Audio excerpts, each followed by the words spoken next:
tonight. So we're going to try to, I asked, to let me keep the meeting rolling. And I will ask Ralph to mute people if I feel like we're going way over and people aren't being respectful of other people's time. So we're going to get started. I just want to start. I usually do my brief introduction. My name is Maria Torres, and I am the chair of the Economic and Municipal Services Committee for Community Board 2. And again, thank you all for coming, for joining us on this remote meeting on such a beautiful night. I know we all probably want to sit outside and take in some of this great weather, or at least before it rains or storms or whatever. But I thank you all. And like I said, we have a lot to get through. So we're going to start with Aislinn Speranza of New York State DOT. And this is regarding all the construction that you guys have going on our side of the peninsula here. So hello. Hi there, good evening, everyone. My name is Aislinn Speranza, and I'm the Community Liaison for the Department of Transportation. I'm joined today by my colleagues Tom Beggar and David Tullis, who are also both working diligently on this Hunts Point project. So without further ado, I will hand it over to our project manager, David Tullis. Yeah, hello, everyone. Can you hear me okay? All right, I know you got a full agenda, so I'll walk you through our project here. Who is running the slides? Can we just forward through them? Just let me know when you're ready to move on and I'll move them. Okay, all right. If we can go to the next slide. So I'll give you a project overview, an overview of our schedule, and then some progress photos so everyone's aware of what's going on the projects. And then if you have any question and answers, let's get through the material and then I'll take those at the end. Let's go to the next slide, please. All right, so we'll go through the overview. Next slide, please. All right, so Hunts Point Contract 1, which is currently what Skanska Echo is building for the New York State Department of Transportation, is one of 3 contracts. In total, it's about $1.7 billion worth of reconstruction. The owner is the New York State Department of Transportation. The general contractor, who I work for, is Skanska Echo 3 HPA Joint Venture, or SEJV. We're responsible for both the design and the construction on this project. Aislinn Speranza, her contact information is below, and I know you all have been directing your communications to her. She is our point of contact and the liaison for the project. Next slide, please. I'm sorry, David. Madam Chair, you have 4 of your members here, so you have quorum.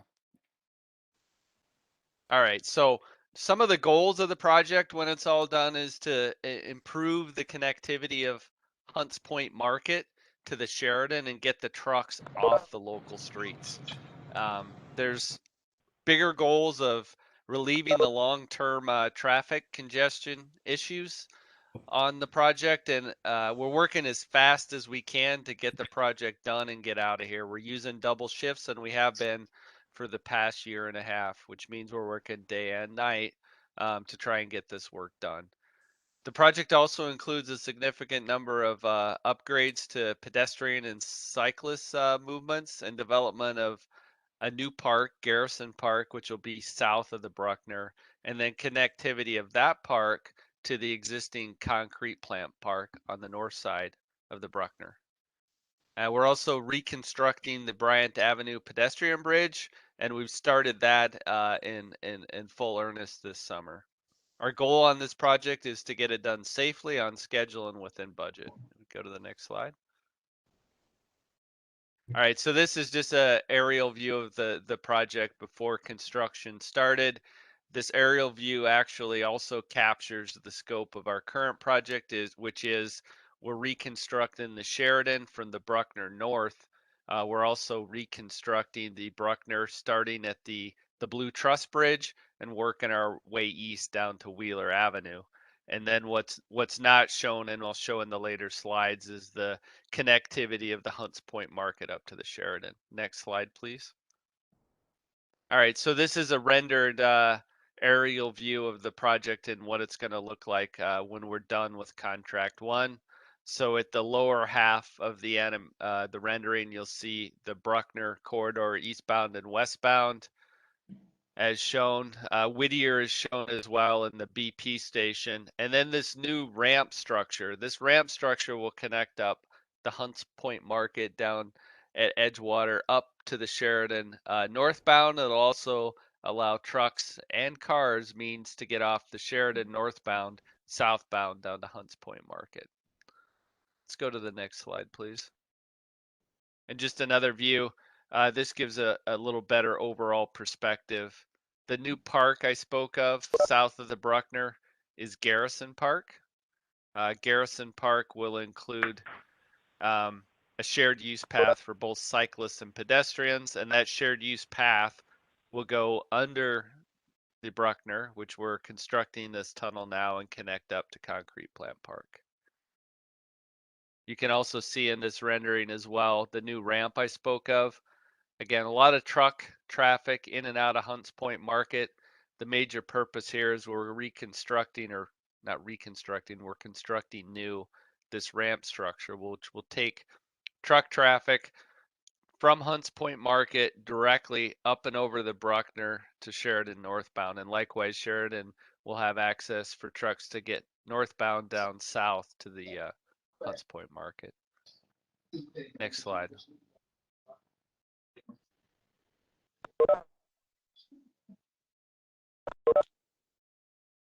So I think we maybe went backwards there. If we can go forward another slide, or actually just pause there. No, this Just is it. We was at Okay. 8 and now this is 9. Okay, very good. Yeah, I think this is a close-up version. One other thing that this slide is just illustrating is part of this project is to improve pedestrian and bicycle access. So one of the things being done here is Garrison Avenue will permanently dead end, and that'll mean pedestrians will have access from there to get off and either via bike or foot can walk through the park system, which starts at Garrison Park now. Like I said, it'll go under the Bruckner and then connect up to Concrete Plant Park and to the north. So just showing a close-up view of the new park that'll be constructed. Next slide, please. This is just a view looking west of the Bruckner corridor, which we're reconstructing from Wheeler to the west, which we're looking here somewhere thereabouts. We're building and rebuilding this in 3 phases. We're about halfway through or not halfway, a third way through the Bruckner right now. Again, we're working 2 shifts on this right now. Let's go to the next slide. All right, so a little bit about the schedule. We'll just go to the next slide, Ralph. It's overall 42 months, about 3.5 years.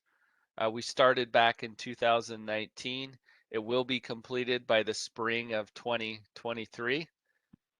We are on schedule to maintain that right now. All the design work is now completed and we're full into construction, and this will be one of our busiest construction summers ahead. Let's go to the next slide.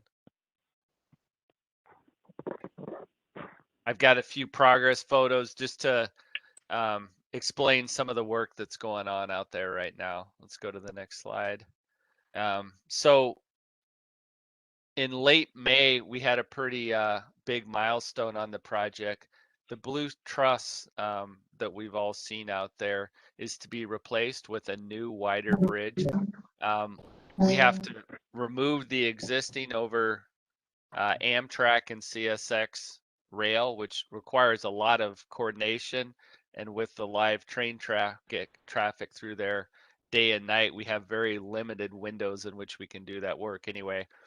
The last weekend in May, we successfully removed the first portion of the truss, and then we'll do the remaining portion here later on this fall. If we can go to the next slide. This is just showing some of the reconstruction work we're doing on the Bruckner Viaduct. The deck is getting taken off the existing bridge. We're doing that in 3 big chunks. just showing the girders are now exposed. We'll be forming and putting the new deck on it here through the summer. And when we're all done next year, this will be sandblasted, repainted, and ultimately there'll be a community area beneath the Bruckner near Bronx River Avenue. If we go to the next slide, please. So what you see here is a lot of formwork. What's being built is the tunnel, which goes under the Bruckner, and it'll connect up that new park to the south, Garrison Park to Concrete Plant Park. This part of the project is doing very well, and we're progressing through it quite quickly. If we can go to the next slide. This is over at the Bryant Avenue pedestrian bridge. We closed this on May 24th. We have to get this reopened by September before school starts. So we're heavy into demolition right now to get it off. We'll be removing the old bridge at the end of June and replacing it with new through the remainder of the summer. Contract 1 does a portion of this bridge over the railroad, and then contract 3 will complete it. But we're doing all the work over the railroad in this contract. If we go to the next slide. Over on the Sheridan, this is what we're basically doing on the Sheridan is making it adapt to that new ramp structure that'll go up and over the Bruckner. So we're rebuilding the entire Sheridan from the Bruckner all the way up to Westchester Avenue. So we're in the process of doing the concrete pavement work here in the month of June, and we'll get traffic turned over on the new work later on in July, and then we'll switch sides and we'll be doing the west side of the Sheridan for the remainder of the project. So in good news, we're close to halfway done on the Sheridan. If we can go to the next slide. This is showing the work down on Edgewater. We're starting to erect steel. Ashleen has a few slides of that in a minute, but this is just showing the piers being built down there right now and all the formwork on the ground. We'll go to the next slide. Just another photo of pier. This is the one by the BP station. Go to the next slide. And this was taken Friday. We'll be erecting steel over there on Edgewater for the remainder of this week. That'll get us the new bridge up from Garrison Avenue up to the Bruckner. And then over the remainder of the summer, we'll be completing that structure up and over the Bruckner, and then on the north side of the Bruckner up and over the railroad to the Sheridan. I think that's the end of the slides. Let's see what's left here. All right, we got a couple more.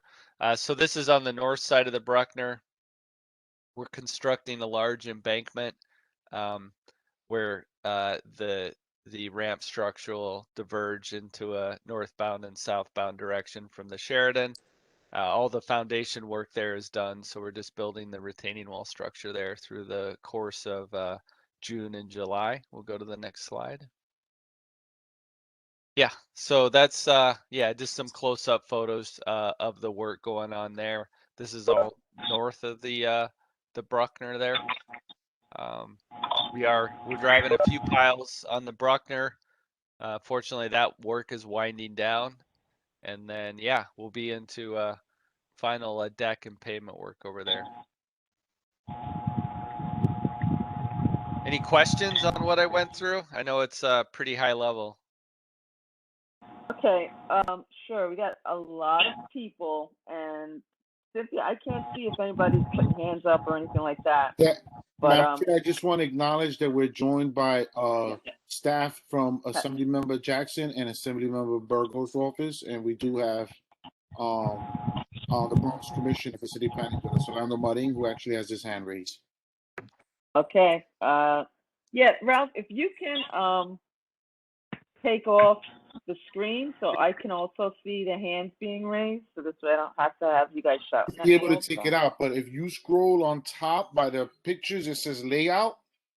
I know, but because you're sharing the screen, I can't. I don't know. All right. Did you click into the participants? You see where it says participants on the bottom?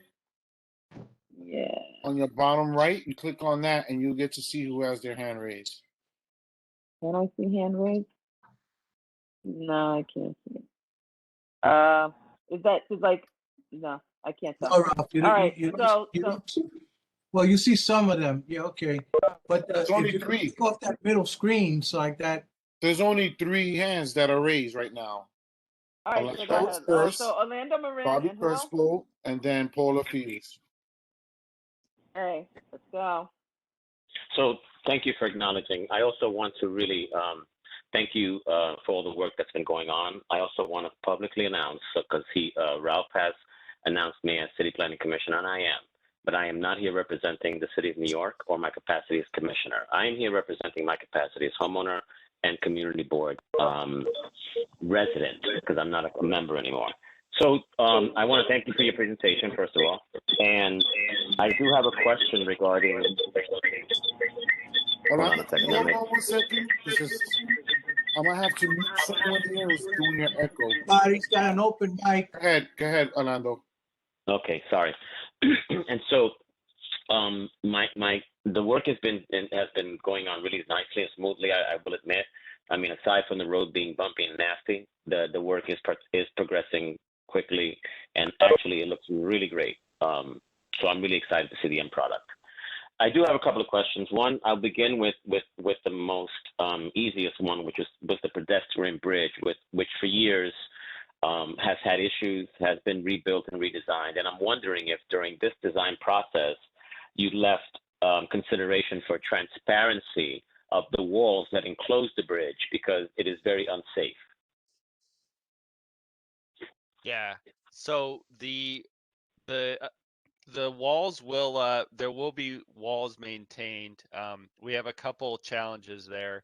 Over the railroad requires that we have solid walls, and there's no way around that with the Amtrak trains and CSX trains. What we've been discussing, because one of the local businesses on the east side of the Bryan Avenue has expressed similar concerns, is lighting options to better illuminate it. But you do bring up a good point that's been brought up, and there'll be more discussion on that. But between the bridge being over the railroad, which requires solid walls, and then over the Bruckner at a minimum requires the chain link fence, it does have to be enclosed for safety reasons. No, I do understand that, but it's just, it really, and I understand. I also appreciate the fact that you've given us, after all these years, that I listen. I was a member of the community board for 25 years. I was a chair of housing, chair of economic development. Never have I heard that this is a requirement by the train, by MTA or by CRX or whoever. So thank you for that. Now we understand why they're there. The challenge is that we would like to see them transparent, and we have been requesting so for years. So thank you for acknowledging that. I understand that that's not going to be resolved today, but at least we know there's someone listening and paying attention. The second question that I had was, if we were redesigning the bridges, why did we go back to a truss design and not sort of a causeway like the other side? I'm sorry, sir. In which bridge are you talking about in The particular? blue bridge. The blue bridge. I'm sorry. The blue. Oh, the yeah. blue bridge. Yeah. Yeah, no, we're not replacing it with a truss bridge. We're replacing it with a modern girder bridge that's lower maintenance Beautiful. and more Beautiful. redundant. Yeah, those truss bridges, unfortunately, as historic as they look, they're somewhat obsolete and they're expensive to maintain, and they're just not as redundant. Yeah, it also doesn't lend to the visuals that you're creating as a result of the overpasses in the park. I mean, I really think it opens up the area, so that's good too. Yeah, and then my last question. Go ahead. I'm sorry. Yep. Go ahead. No, please. No, Please do. it'll be an open modern bridge. You won't see anything above the deck level other than Wonderful. barrier. That's great. And then the last question that I had, which I know probably may not pertain to the work that you're doing, because I realize it's a little bit further southwest, is the malls in between the service road and the Bruckner Boulevard that once were tree lined, that for years I had requested trees be placed because the trees absorb the carbon monoxide that's being driven by the cars. And now I see that the trees have been removed, they've been cut, the trunks have been removed, and now we have all blacktop all the way down Bruckner Boulevard. No trees. I don't think David could answer this question. I cannot. I will say we're adding trees and certainly the park in Garrison. There's a number, as well as down on the south part of Edgewater. our scope on the, at least for this particular project, because it's from the Blue Truss Bridge east to Wheeler Right. Avenue. We're widening and kind of replacing in kind. So the landscaping work there is limited. It's more about opening it up, making traffic improvements, and then, like I had said a few times, getting truck traffic off the local Sure, streets sure. so they can get in and out of Hunts Point Market and not be jamming up the residential areas and neighborhoods. Okay, thank you, David. I know that there's others presenting this evening. Maybe somebody on the presentation teams may have the answer to the question. So thank you very much. I appreciate your time. Oh, yeah, you're welcome. Good question. Okay, thank Next you. up, So we then got, now we're gonna go to Bobby, right? Yeah. And then Yeah. Paula. And I Thank- also want to thank Captain Shublin is also on our meeting as well today. So hello to the 41st precinct. Okay, Bobby, go ahead. Yeah, thank you. I'm the chairman of Community Board Number 2, and I want to thank, even though he doesn't want to be recognized as commissioner, I appreciate that he's on, because it gives us other light of concerns that we may not have had when we sat down. But I do have, you're saying you're working on double shifts. One of my questions is, there's less traffic in the evening. Why aren't we looking at working at night, evening and then at night, instead of working during the day and creating such traffic jams during the day? So the two primary shifts that we work are a day shift, which runs from 7 a.m. to 3:30. Then, like you had indicated, for traffic reasons, we do a night shift. And I mean, you folks already know this, but the way New York City DOT issues the traffic permits, we can only do the significant traffic closures at night, which means our second shift works from about 10 p.m. until 7 a.m. through the night. So we're doing the more intensive traffic related work at night in that second shift. There are But one of the reasons I ask is because there are at times a traffic backup that goes all the way up to Longwood Avenue Yep. on the Bruckner, and that brings a concern to me. There's additional concerns that I have. I don't know who's supervising, who's the project manager on this project or on the entire project, but I can tell you I am not happy with the garbage that this project is producing. The garbage is out of control. You drive by, bags are flying by, garbage is flying by. As a matter of fact, right where the Bryant Avenue drawbridge is at, that you guys closed down, it's become for the homeless or people to drop off garbage there, and nobody's cleaning up. And we've been asking for this, and Ralph, correct me if I'm wrong, for the last 4 months. And nobody has addressed this issue. We hear, oh, we're going to talk to somebody, but we never get it addressed. And I really feel, bad enough that people are being inconvenienced for progress, but then being inconvenienced for progress and see all the garbage gives a bad impression of this community. Anybody want to answer? Yeah, so we're not generating that garbage, clearly, like you had indicated. That's coming from I beg to differ with you, sir. it I is beg not to come. differ. Yeah, I mean, I'd be happy to, if you want to come, we can have a little tour around. We are dealing with more garbage than we'd ever like to deal with. But certainly all the debris generated from our project is properly disposed of and promptly removed off the site.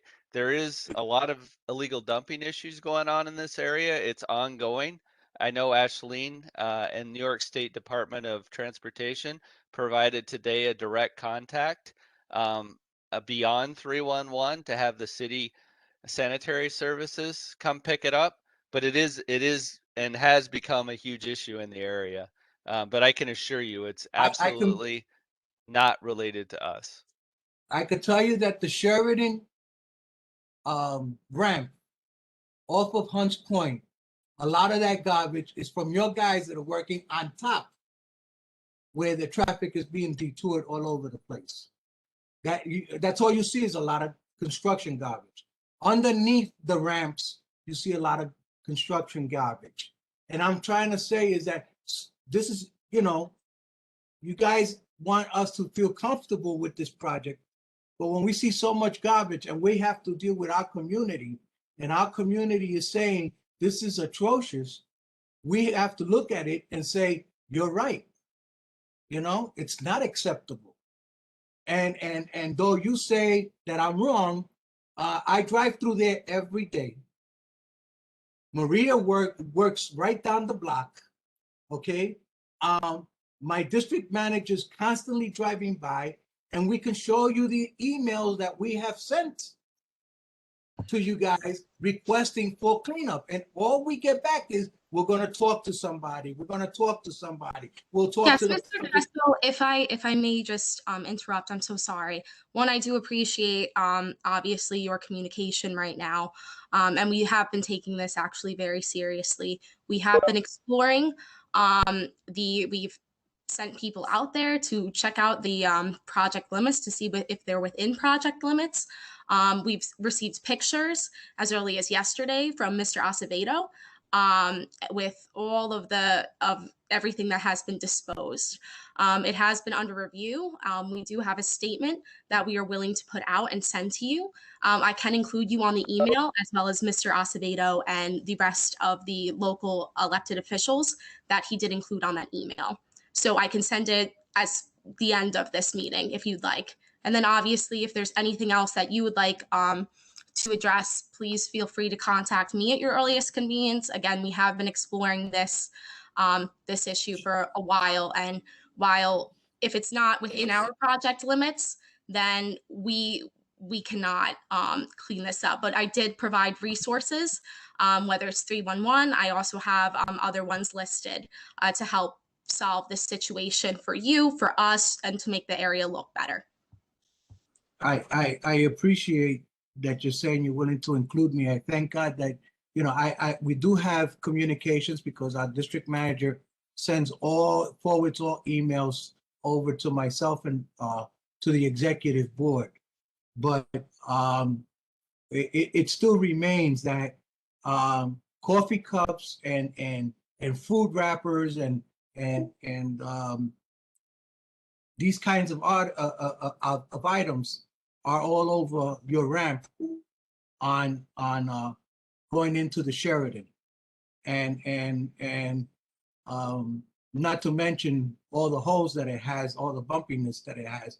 It should have been at least addressed on that side. But we'll wait and see what the results are, and then we can always follow up with our district manager, Mr. Acevedo, and with yourself and myself, and maybe with Maria to address this. I do have some other questions on the. Okay, Bobby, we have a long agenda, so we gotta. Yeah, no, I know, but we get more it's questions things going, that I saw, things that I saw on the diagrams here. On diagram number 9, where you have a concrete park, you have a crossway, and is there a tunnel underneath there? Yeah, Right where those yellow pillars are at? Is there an underground passway over to the other side into Garrison Avenue? Yes, the Garrison Park leads to concrete underneath.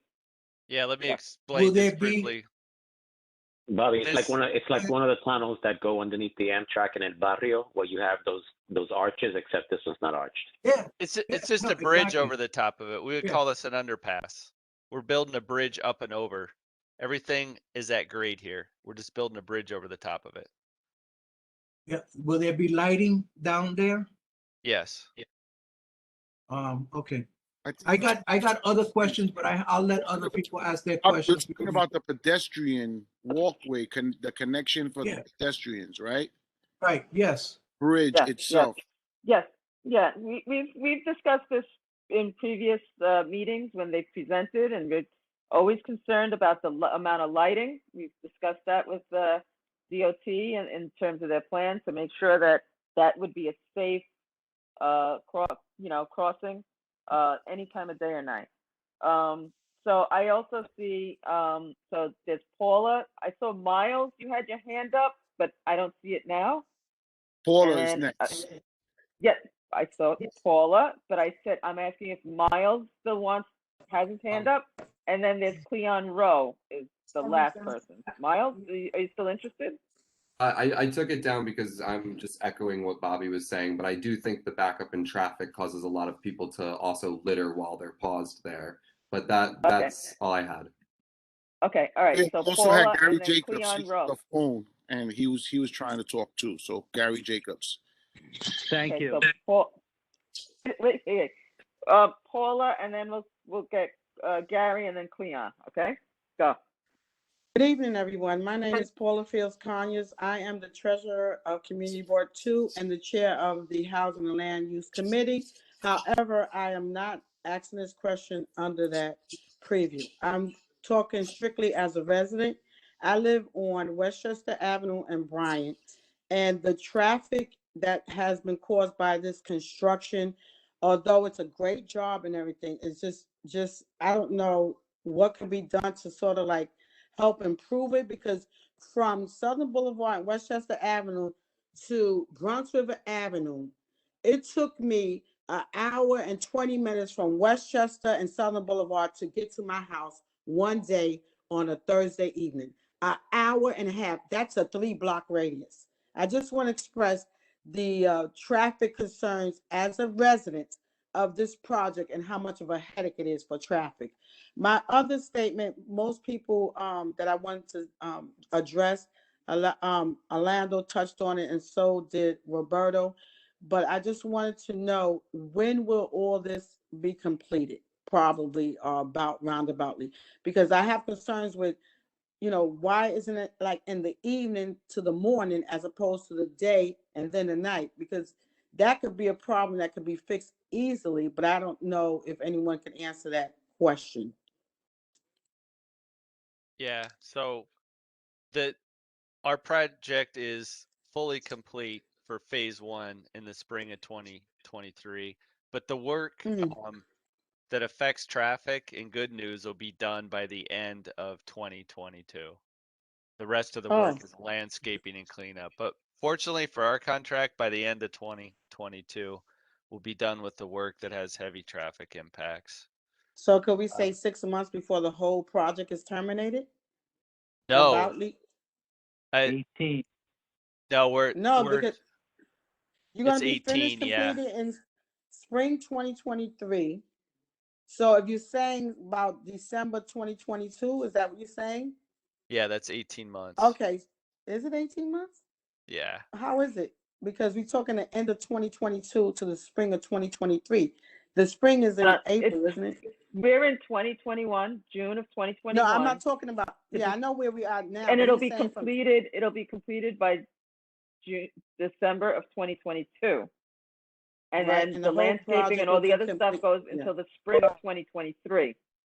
Okay, so we're saying that he's saying that the 2022 we're going to still have those issues with traffic, give or take. All the way until they're gonna complete the major construction by December of 2022. So yes, we have another year to look forward to this. I just want to say about the trash, because we have different programs and in the community that the community comes out and help pick up the trash that sanitation won't pick up, and that underneath that ramp where Bobby's talking about, as you enter the Sheridan, from that ramp pretty much to Longwood, I've worked numerous times helping clean up trash, and there was no, I'm not gonna say no trash, but it was minimal trash when this project was started. I just want to say that, and I really thank you for the presentation, and you guys can move on.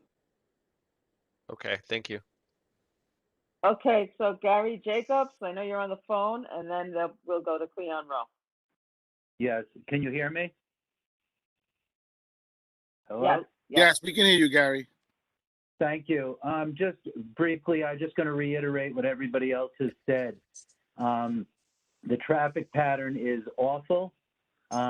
We are looking at a disaster in Hunts Point. God forbid somebody needs to get an ambulance in and out.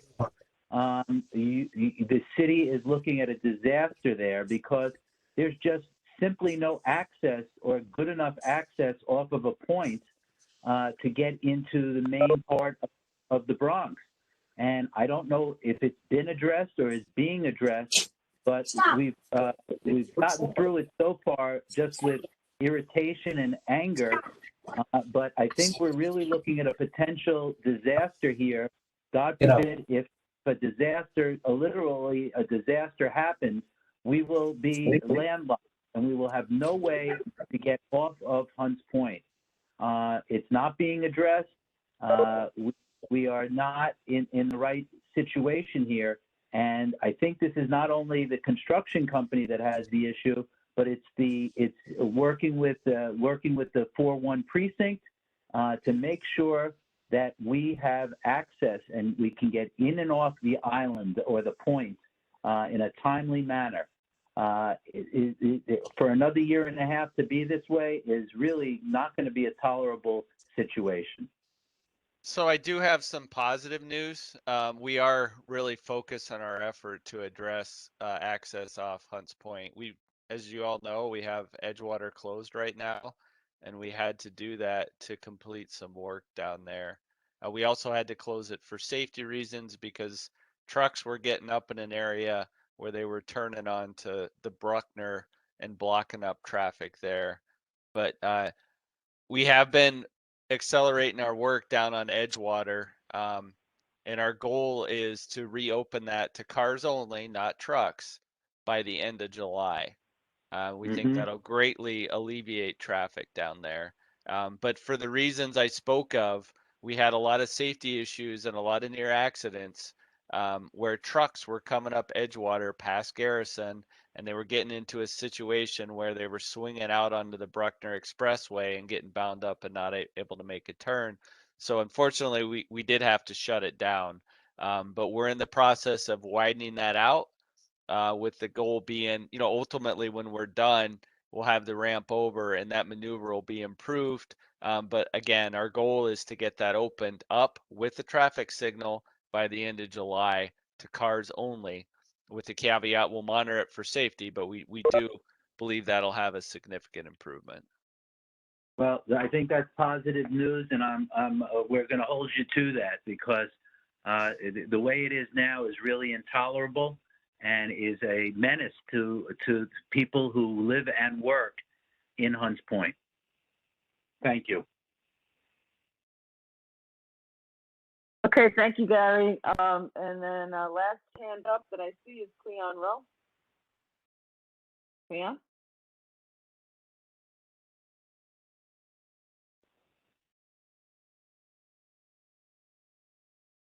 Madam Chair, I just want a point of reference also. Yeah.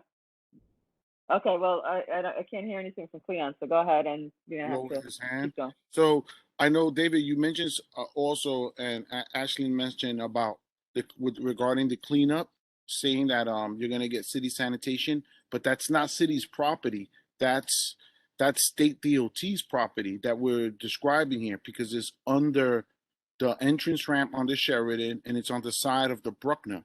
So I just hope there's no, we got to cut the bureaucratic red tape here one way or another. And I think, I don't know who's on site at the construction, but this, just no one's been reporting it, and I don't know if it's been neglected. But yeah, just I hope that we do get City DOT to do it. Okay, your Okay. comments noted. There's Yeah, a lot and- of illegal dumping going on, but yep. Yes, I agree. And then I also just wanted to pull you guys to task for some stuff. I mean, lately, now that you kind of have things straightened out, It isn't as bad, but for a while you had like lane closures without any notice. For a while there, I took video and sent it to Ralph. So when you guys are doing more shifting of lanes and so forth, especially as people are entering from the Bruckner local here in Hunts Point, that's always good to know, because there's a few times that you would be driving and the lane would just end with no notice, and people were kind of cutting off and had a lot of near misses. I'm glad you also acknowledged the cars that should have been going into the local lanes that were also just going straight out into the express. That was always also a major issue. So hopefully, we can continue. This project is going to be with us for a long time, at least another year of our lives. And so we want to make sure that there's still this constant communication and, always trying to make it easier for the current people who are here and the businesses that are just trying to do their everyday thing, to make sure that things move smoothly. So seeing no more Yeah, hands Captain raised. Shublin. I have one more request that I Shublin, there you go. yeah. We need Whittier Street open from Seneca, because right now Whittier goes on one way entering Garrison to Seneca. And if we got Edgewater closed and there's a lot of traffic on Seneca now, we do have a firehouse on Seneca. And I had made a request to you guys to open Whittier going from Seneca to Garrison. That can alleviate a lot of the traffic going up Seneca.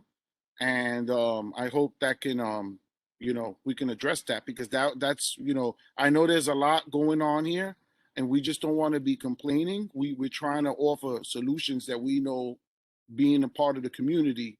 I see this every day, and you see Whittier, it's coming from Garrison. There's no traffic, but if you open it up on Seneca, where people can make that right turn and then they go on Whittier towards Garrison, that'll alleviate some of the traffic.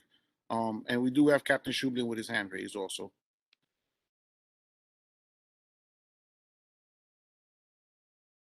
Hey, good evening, everybody. Can you hear me? Yes, sir. All right, Yes, great. Captain. So just wanted to respond to what Mr. Jacobs also had mentioned, and quite a few of you have mentioned. I wanted to start, first of all, by saying thank you for the great work that's being done out there. I mean, this really obviously is a tremendous project that's going to add some significant improvements to this community. I mean, we can see that.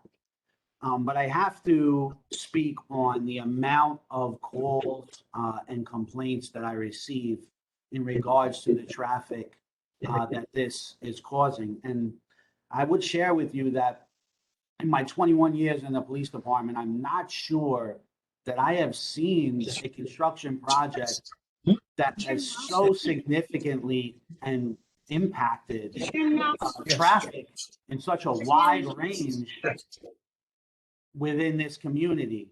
The phone calls that I get within any 1 or 2 hour span in the afternoon can literally range more than a mile in any direction, the locations people are calling me from. And it's the same story every time. It's, hey, I'm on Edgewater, I'm on Halleck, I'm been sitting in my car for almost an hour, on over to Whitlock and Westchester, on down Bruckner Boulevard, all the way sometimes to Leggett Avenue. And so we've requested traffic agents, which would be the NYPD component of assisting in the flow of traffic. And they've given us a significant addition of manpower, but quite frankly, I'm not sure if any amount of traffic agents could really fix this sometime, especially in the afternoon. And I myself have been caught in this traffic. I don't want to make it too large of an issue than it is, but we have even had emergency vehicles caught in this traffic with nowhere to go on more than one occasion. I'm not very quick to recommend a change in the hours that you're operating, but I know that the chairman had mentioned it, and maybe Paula Fields, a couple other people. I wonder if that's something that we might want to visit, especially for the afternoon hours. I'm really not sure what else the police department could do. It seems like any amount of traffic agents might not be enough on some afternoons in this community. If you wanted to come out and really take a ride around and see what it's about, we could give you a tour in a police car, so you could really maybe get an opportunity to see all sides of it, maybe on a Friday afternoon. Just being completely honest and representing the enormous amount of phone calls and complaints that we are getting on this side of it. Thank you. Yes, we'll take you up on that. It is a tough project. I gotta say we do have to affect a lot of corridors to make this all happen, and unfortunately, it does require some impacts. There's been a lot of thought put into the way we do it, and the goal is to get it done, as quickly as possible. But we're always open to improvement, and we've had to work through a lot of things that we didn't anticipate. And we'll continue to keep trying. I think it's important that we get feedback. And we have made adjustments as we've gone with traffic, with input. But sometimes we're not driving it the same way that the community is. So, we're happy to take criticisms as long as they're productive, because we too want to get out of here and get done. We don't like making people miserable. No, without a doubt, and the intent really was not, to criticize. I see a tremendous amount of work you're doing, but if you wanted to take my number and you wanted to reach out anytime or a rep, we could take a ride around on a nice Friday afternoon, and it's 646-306-9701. Got it.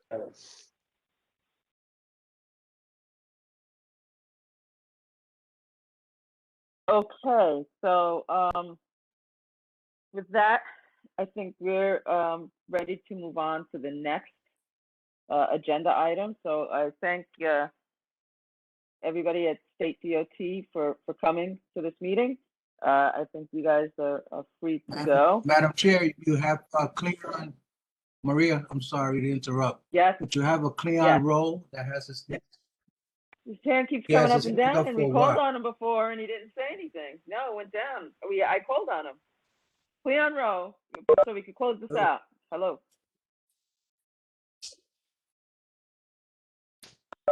I guess he walked away. Okay. All right. So there we go. So moving on to the next agenda item. I can't. I have to make this bigger. And Madam it is. It was City DOT, but I don't see anyone present from City DOT. I thought I did. I thought I saw NYCT, New York City Transit. No. Yes, we had someone from Transit, but we do have Charlotte here from. That's from MTA, Maria. Yeah. Oh, that's MTA. Okay, so nobody from DOT. So then we're gonna move. So we'll move on to agenda 3. Yes. Oh, excellent. Okay, so it says Chavez Gonzalez. Charvy. Thank you, Ms. Torres. Charvy? Yes, Charvy Gonzalez, Assistant Director, Government Community Relations, New York City Transit. Good evening, Community Board 2. Okay.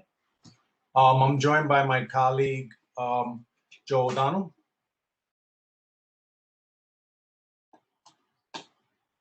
Hello, everybody. We are very familiar. We've met on multiple occasions relative to other projects, more recently the Penn Station Access Project. Hi, Maria. Hi, Ralph. Hi, Robert. Okay. So will you be sharing the deck, Joe? Do we have the ability to? Yeah, sure. I'm happy to run through the deck. Just for everybody else's knowledge on the call or on the Zoom. I'm Joe O'Donnell. I'm the Director of Public Affairs for MTA Construction and Development, formerly MTA Capital Construction. Now, as part of our transformation, Capital Construction is transformed into Construction and Development, and we are working more closely with all of our agency brothers and sisters across the MTA and working on what had been historically New York City Transit projects, Metro North projects, LIR projects, etc. So we're managing a lot of those projects where you might have had one-on-one contact with New York City Transit in this particular instance.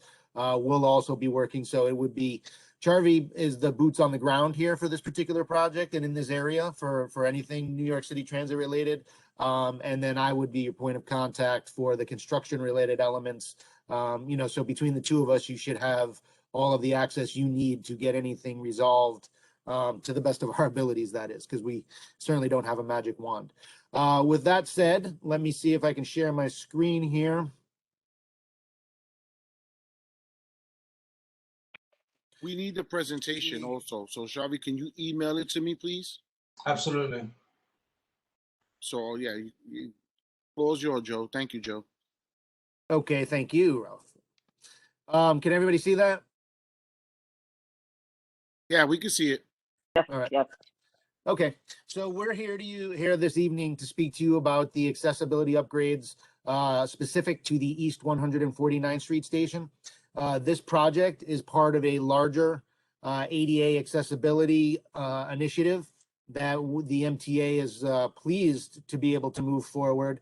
As you all know, as we all know in the region and the nation, everybody for 2020 was relatively on pause as a result of COVID. Much the same, MTA was on hold because of the impacts, the financial impacts of COVID on our revenue streams. So all new capital projects procurements were put on hold for 2020. So we were excited when we got the green light to go ahead and move this project forward at the end of 2020. We were able to get this awarded and get the contractor on board. This is a design build project, and we were able to get that design builder started in January. So that was great for us. This project, as I say, is part of a larger overall initiative. Not only will we be doing an ADA upgrade here, but there will also be structural rehabilitation and system upgrades that will be done here. Some of the specific ADA elements of this project are improved station components. There will be new elevators. There will be raised ADA platform boarding areas, ADA compliant sidewalk and curb cuts so that folks needing to utilize these elevators will be able to navigate the sidewalks, agent booth modifications and fare control modifications, as well as braille signage. Along with the ADA scope, I did mention that there will be upgrades to this station that go beyond the ADA scope. So there will be new artwork, structural improvements, new fire alarm and CCTV, electrical upgrades, and architectural upgrades for the stairs. As far as the station goes and the elevator, the locations, you can see on the screen the purple boxes. These are two-stop elevators. One for the northbound and one for the southbound platform. So these will go from street right to the platform. This elevator on actually the southbound side of the station, although it's at the north of my screen, with this elevator, we're still investigating. It has the potential to move slightly to the east. We have not worked out all the details here yet from the design phase. So once we have those details hashed out, we will certainly update you, not only the community board, but elected officials in the community. Should this change, we'll be happy to come back to you. Work here is not necessarily imminent. We are going to mobilize, and I'll get to the schedule in a little bit. We're going to mobilize over the summer, but we wanted to make sure we got to the community board and the community at large early, because we do know that, after June, a lot of folks are going in different directions with the summer.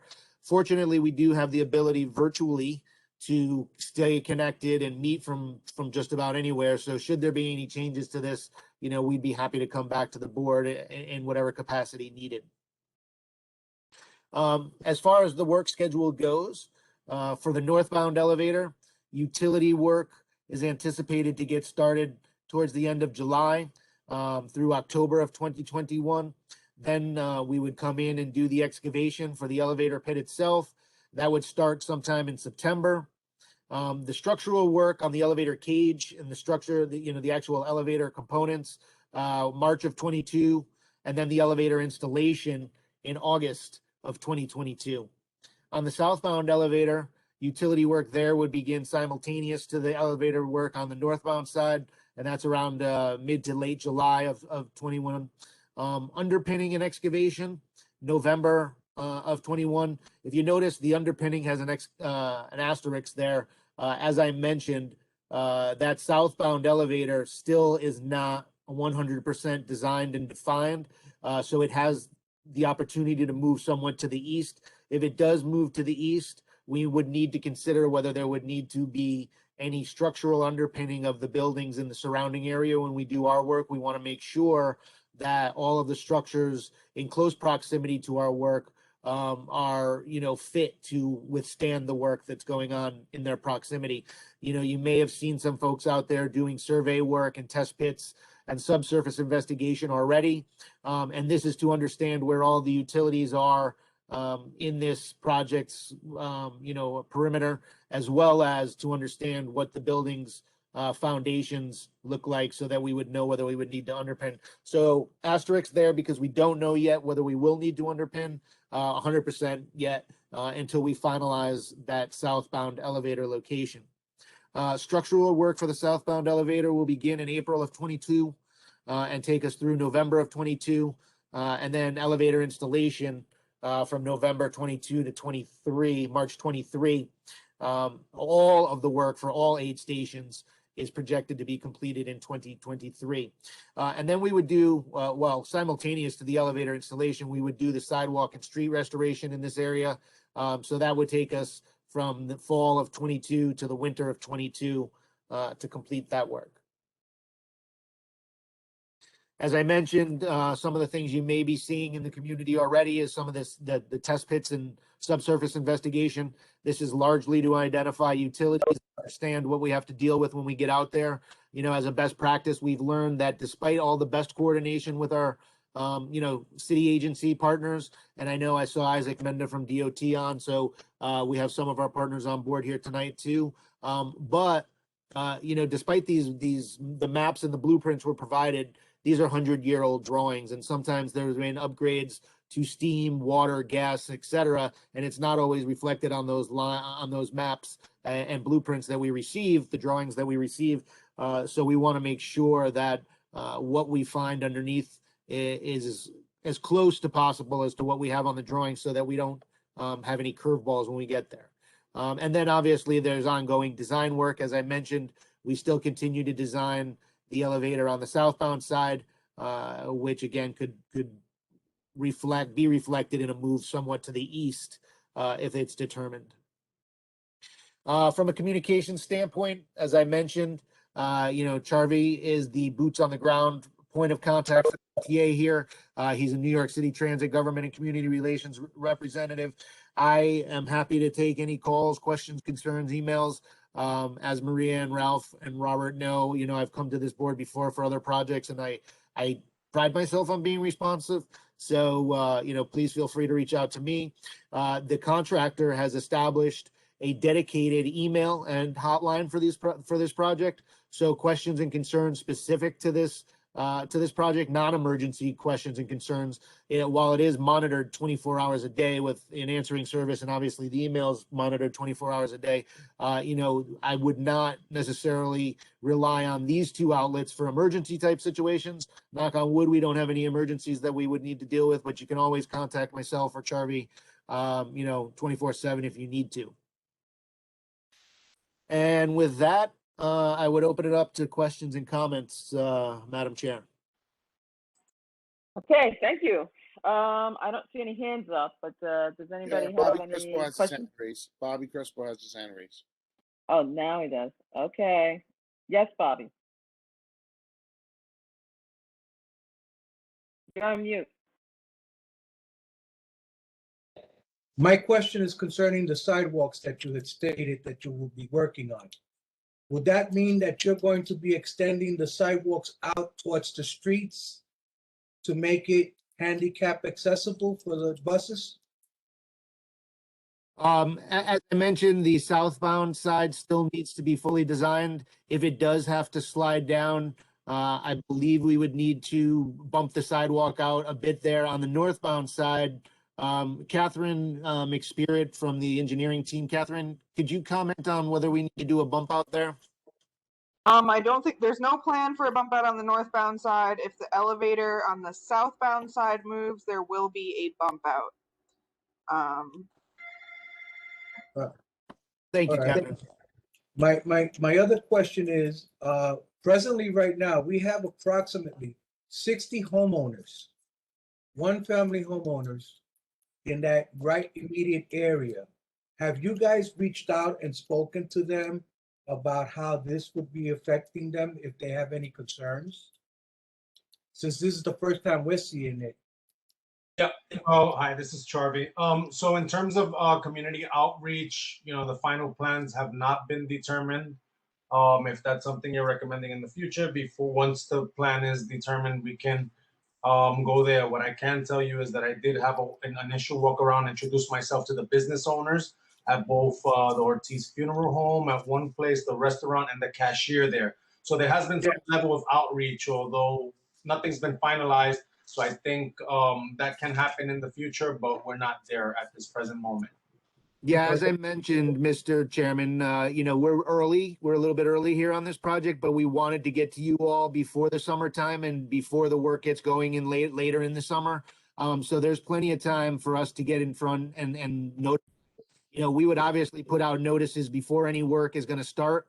And we're happy to, certainly we utilize you all as having a greater than 1-to-1 reach and being able to, get the message out for us as well. But we do have that email, which we are happy to send out blast to, and we would work to identify the businesses and homeowners in the project perimeter, the proximity to the actual work, and we would be happy to notify them.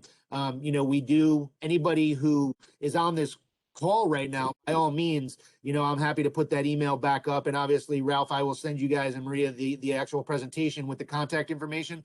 But if you want to sign up for project notifications and newsletters about the progress and as things are going to go on, please do reach out to that email and ask to be put on that list, because we are happy. We do intend to, do distributions as this project progresses.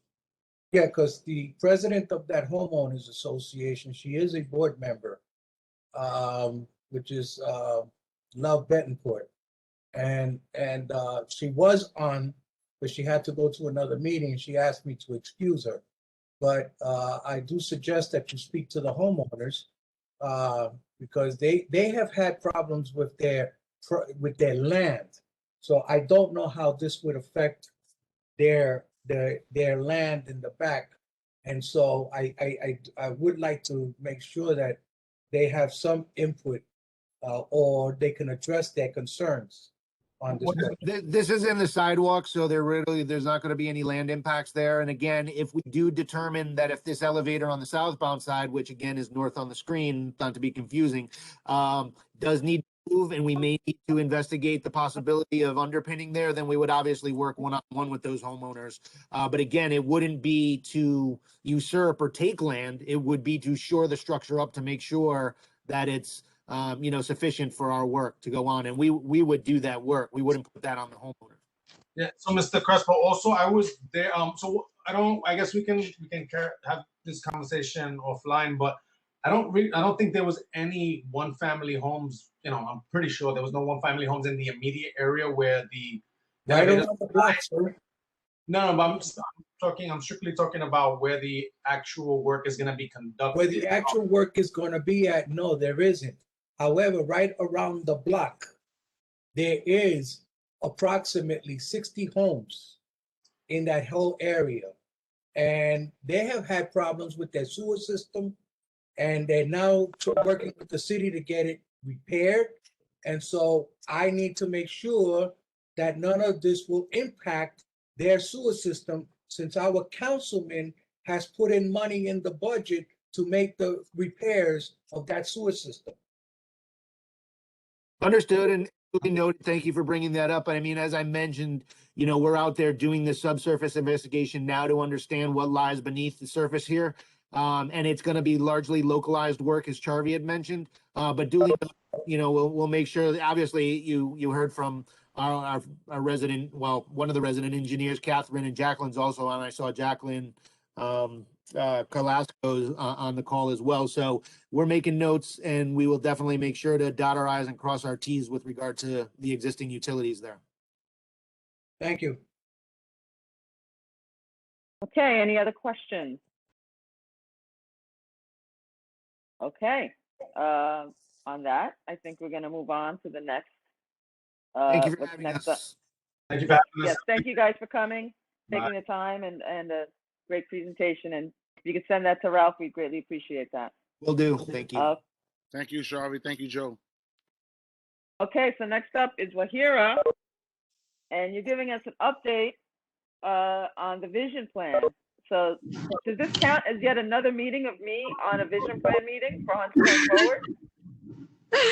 It can count if you needed to. Sorry, you guys Okay. can't been having issues with the camera all day, but good to see everyone. Hope you're staying cool in this heat wave. But yeah, we wanted to just come back and give everyone an update. We've been boots on the ground with the engagement process. I think there's going to be a lot of opportunity throughout the summer for us to continue to engage and reach more people. And so we definitely need your help with that. My colleague Isha is on the line, and she's going to walk us through a presentation that just outlines, you know, where we are and the things that we've done and some of the next steps that we're thinking about. And Ralph, I think she sent you the deck as well, or it might have come from Nate. I have not received anything from you guys.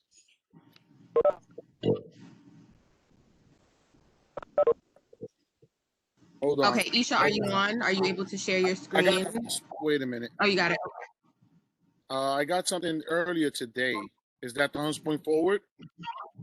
Yes. All right, I'll bring it up right now. Okay. Thank you.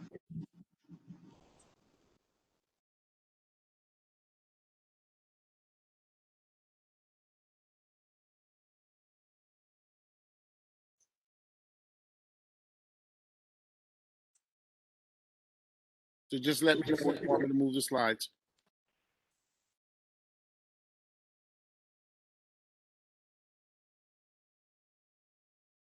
Hello? Wahira? Yeah. Yeah, no, we're here. Sorry. I think Isha is having some technical difficulties. So I will start us off. You can go to the next slide.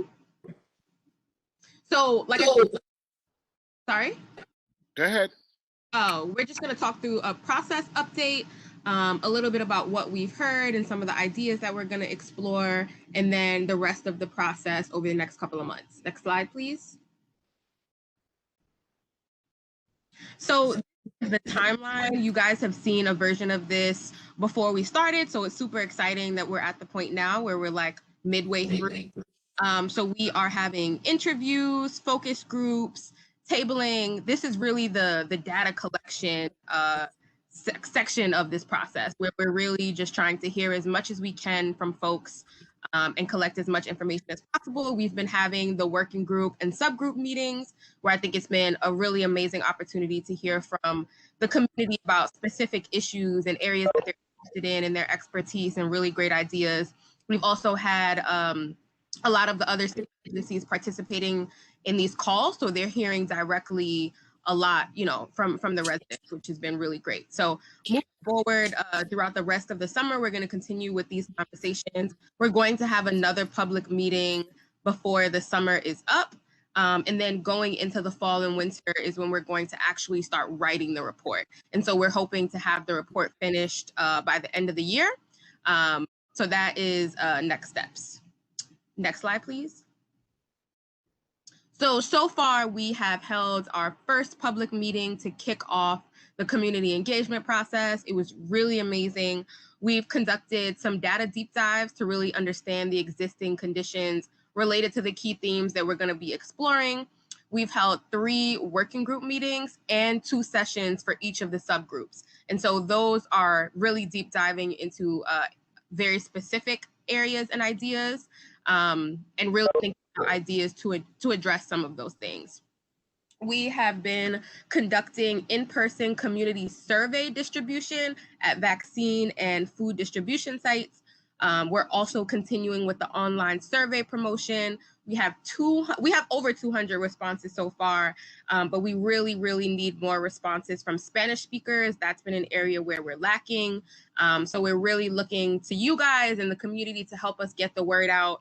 The survey is translated in multiple languages, so that's not a problem, but we just need a little bit of help connecting with folks. So I will send the survey again to Ralph, and if you guys could just distribute to your listserv and beyond, that would be super helpful. We have launched an interactive map for location-specific feedback. So if there is a specific area in the peninsula that you are concerned about or have comments about, this is a really exciting tool to be able to give us that feedback and talk about specific areas in the community that you all might be concerned about. We have started focus groups to gather targeted insights and ensure that we're reaching a broad range of community members. Our hope throughout this process was really to go beyond the usual suspects. You know, we wanted to talk to folks who haven't traditionally been at the table. And so having the Hunts Point Longwood Community Coalition working with us has been super helpful, as well as Pratt. And so we are also working with city agency partners to confirm ongoing and planned projects in the area. And so I think that directly addresses you all's concern about working in synergy with the other city agencies. So we're all at the table having the conversations together. And so I know that was really important to you, and we're excited about the fact that they've been participating in all of these conversations. And so we have distilled the feedback and insights to date into key draft challenges, layering them on ongoing and planned projects. So the hope is to really take what we're hearing, apply it to areas that are already being impacted, so projects that are already existing, and then thinking about planned projects in the future and future investments. Next slide.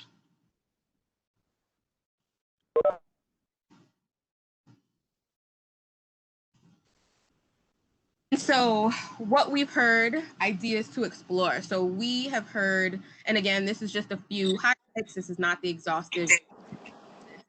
But we had a subgroup called Healthy People, Healthy Community that really talked about health and resilience holistically. And so we've heard a lot about the need for social resilience, health and mental health services, and a real focus on environmental justice, which I think are all things that folks here have been working on for a really long time. Jobs and financial stability. There is an ongoing need for jobs and workforce development resources, small business and economic development resources, as well as a focus on economic resilience. And so thinking about the long-term recovery for COVID, it's going to be really important to think about how we can continue to protect the economic resilience of the peninsula. Getting people and goods around, which really focused on transportation and connectivity. We've heard that passenger transit and connectivity and access was a big concern for folks. Freight and industry, so how we're moving goods around the community is really important. Climate and infrastructure resilience is also going to be really critical. Isha, if you're good, feel free to hop on if I missed anything.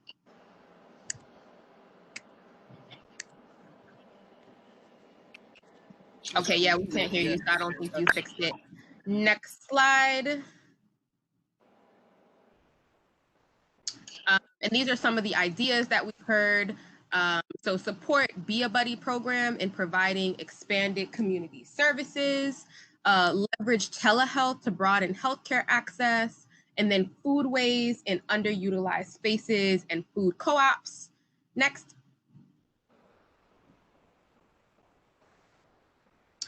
In terms of jobs and financial stability, we've heard a lot about activating public spaces, supporting the arts to keep the people in the neighborhood, enabling collaborations between local workforce providers and employers, and lobbying the state to pass community hiring legislation, which I know is a big one that we've heard from you all over and over again. Next, please.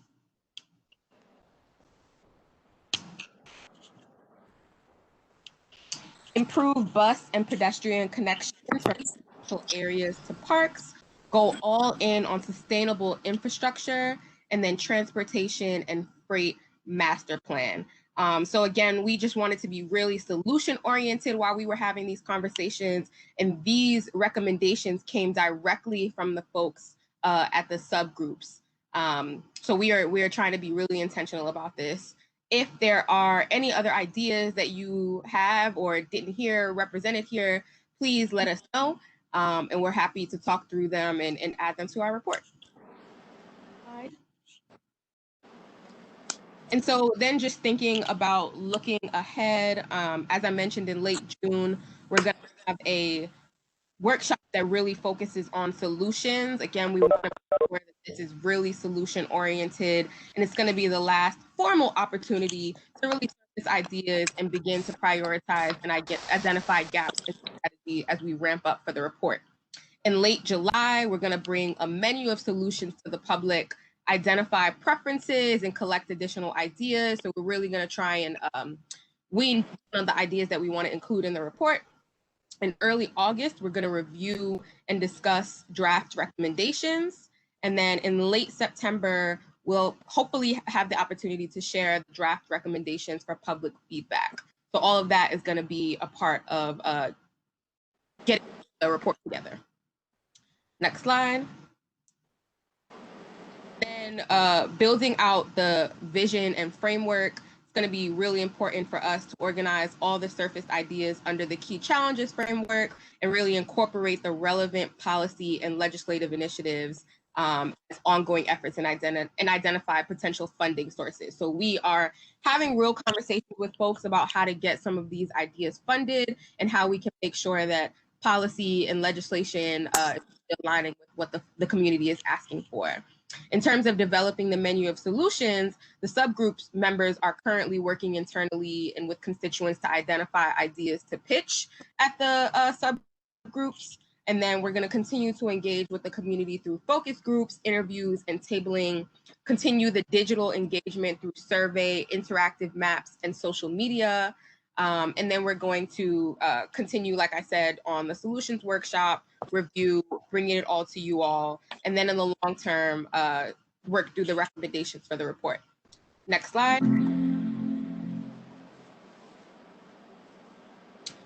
So the proposed focus groups and interview groups that we're thinking about, again, if there are things that we're missing here, please let us know. We're already talking to parents about their concerns. We're hoping to tackle some educators. We're already talking to small business owners and employees. We need more seniors. We'd love to hear more about their perspectives and concerns in the community. Legacy seniors, we're kind of already talking to the folks who have been around for a really long time and have been really critical in providing the historical context to the work that we're doing.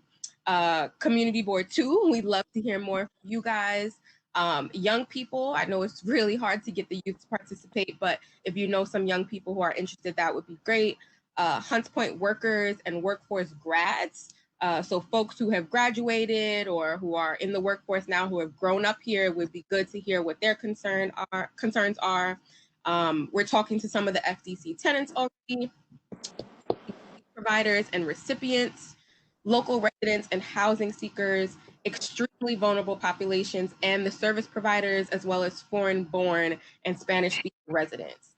And so there are some key locations that we're trying to really catch people at so we can have these conversations, including Barretto Point Park, Hunts Point Riverside, Hunts Point Landing, Greenway Benches, the FDC food trucks, the BX6 bus stops, outside the Hunts Point Rec Center, Project Hope, Bella Vista Center, Boogie Down Grinds, HP Ave Subway, Hunts Point Avenue Subway, Casita Maria, and then the food distribution locations, including the Bright Temple AME Church and Miss Pat's Ministry. And then there are a couple of community events that we're going to be tabling and giving out the survey at, and just kind of having some informal conversation, which is the UHP Education and Awareness Day. We're hoping to get there. And then the Fish Parade on June 19th. So if there are other tabling opportunities or places that you think we would really be able to talk to people, please let us know and we will show up. We're trying to be in the community as much as possible. I know things are kind of tricky with COVID, but if there are folks that we have the opportunity to talk to, we would love to. Next slide. So next steps, and I think what we kind of need from you all, just reiterating that we really need some help promoting the community survey and the interactive maps.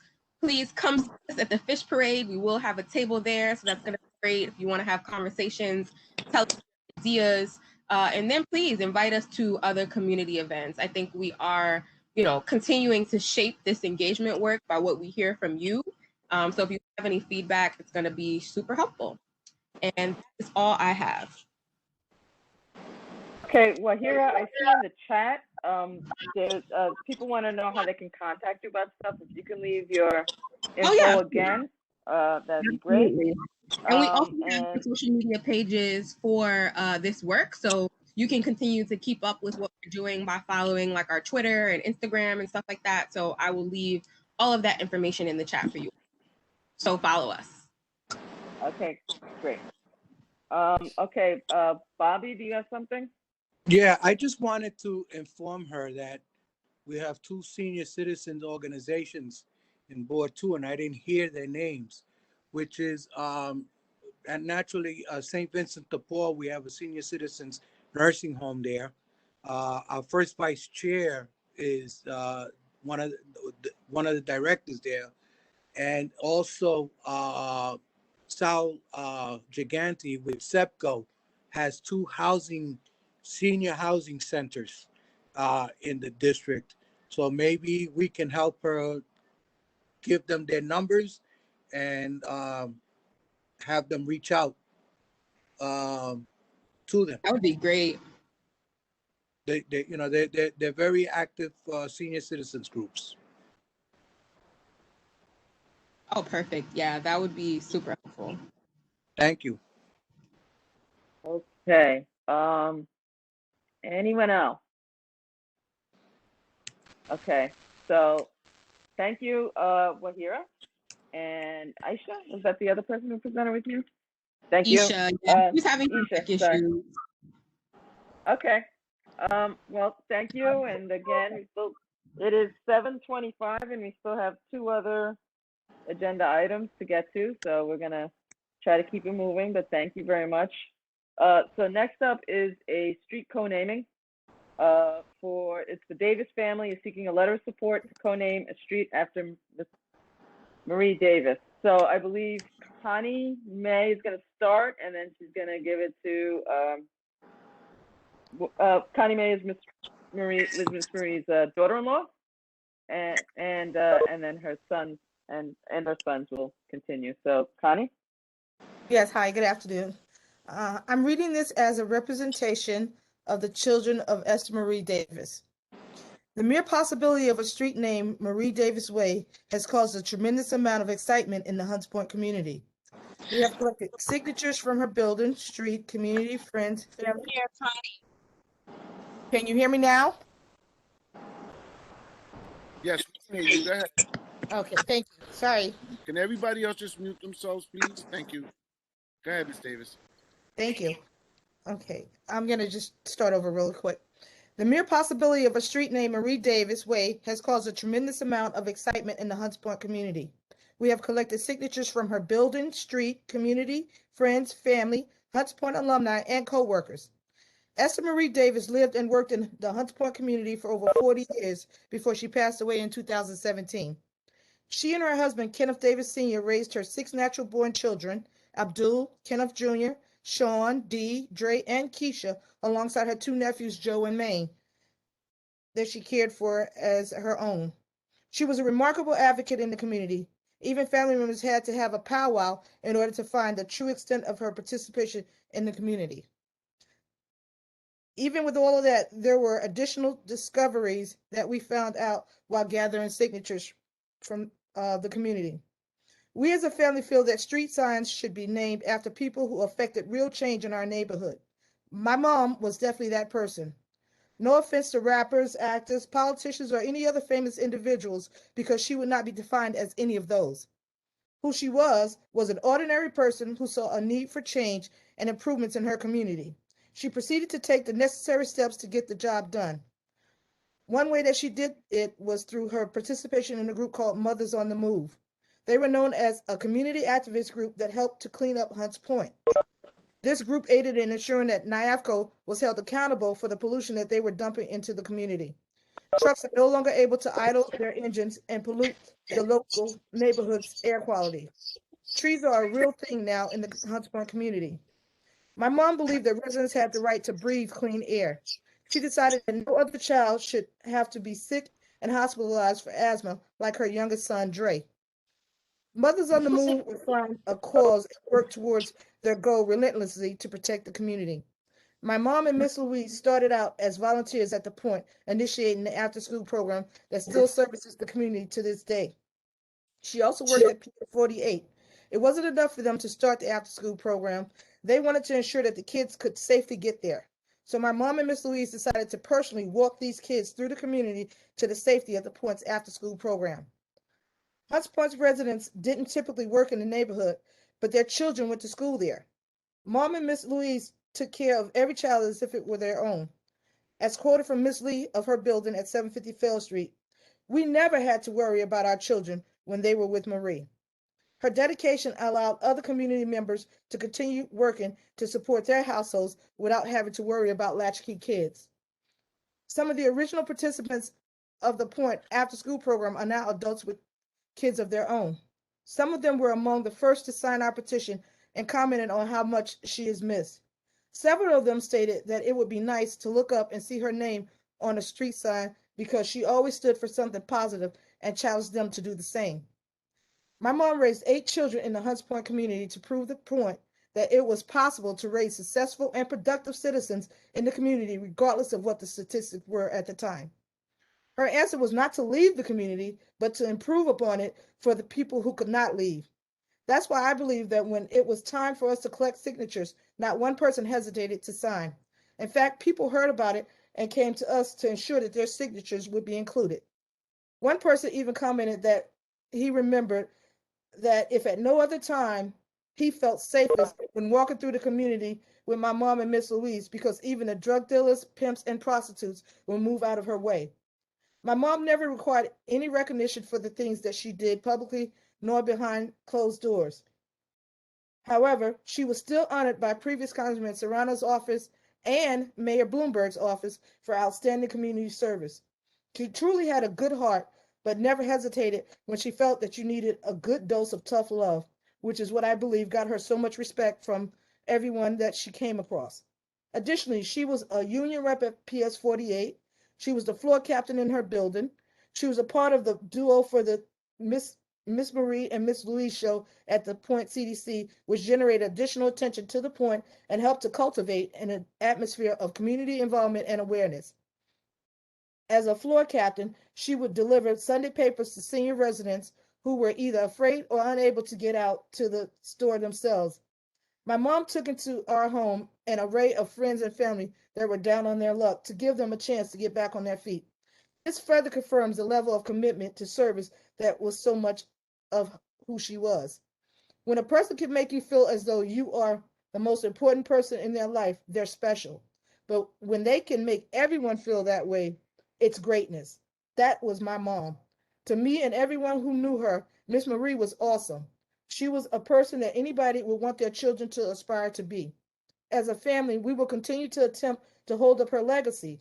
I present you these signatures and request that you rename, or co-name rather, Fell Street between Lafayette and Hunts Point Avenue, Marie Davis Way. Thank you for your time and patience. And now her oldest son, Abdul, would like to say a few words.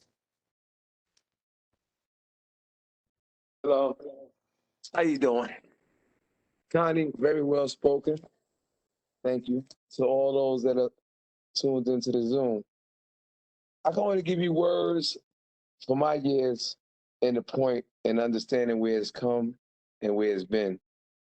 I've been in Hunts Point my whole life since 1977. My mom's been there with me, and she has seen the Point come and been a place where it wasn't a nice place to be. There was a lot of things going on. Valencia Bakery had a bunch of holes. The crime was ridiculous. But my mom stayed there. and she worked hard, and she raised kids. She raised successful young men, and a daughter who has married, has sons of her own in Hunts Point. So therefore, like Connie said, we didn't run, we stayed. And therefore, some of us fell victim, such as myself, to doing things of being raised in that environment. But you know what? That set my mom on a path to correct things, to see her mistakes. Not her mistakes, my mistakes, but understanding that kids without anything to do are going to make mistakes. So she dedicated her life to helping and understanding that we can't allow our kids to become victims of the street. And I thank my mom every day because she was there with me through my trials and tribulations. And she helped me become the better person, the better father that I am today. So with the street naming thing, I mean, I want it. Our whole family want it. But if it doesn't happen, she's already a hero to us. But we just want y'all to know she's a hero to Hunts Point. Because the people that she affected in Hunts Point is just so remarkable that you can walk up down the street and you might say Miss Marie, you might say Miss Davis, but a lot of people call her Big Mama because she was Big Mama to Hunts Point. Every place needs a place of nurturing, needs a mother figure. And throughout the years of Hunts Point, we ain't really had too many superheroes. If you know about Hunts Point, like I know about Hunts Point, it wasn't too many people to look up to. So when you got a woman that sat there and put the kids first and sacrificed what she did, I mean, a small part of a street is something small to give back because she gave everything she had. I mean, I love the woman with all my heart from being a child and understanding that what she gave me, no one could ever give me. The people in the street looked in on her and loved her like that because that's how her aura let that off as a nourishing mother figure to all. So with the street being named, it's something that you can look up there and remember that she did this. She really cared about everybody. Like Connie said, she never looked for recognition. My mom could care less who said something.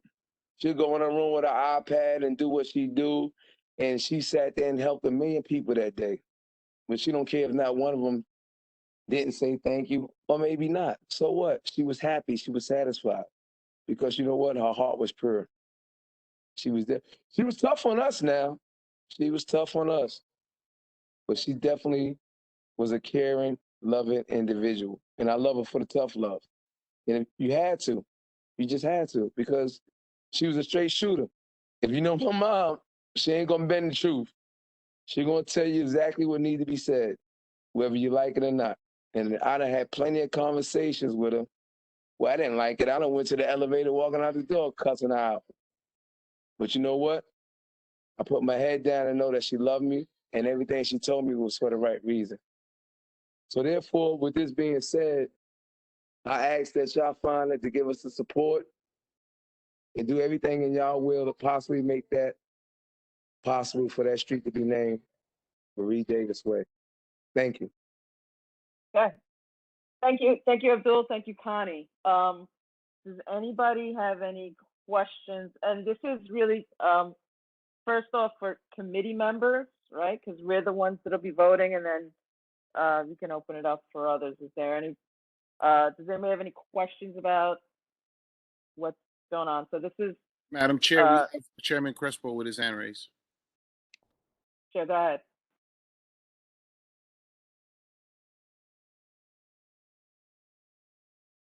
Go ahead, Bobby. Sorry, did I understand correctly that she worked at the Point?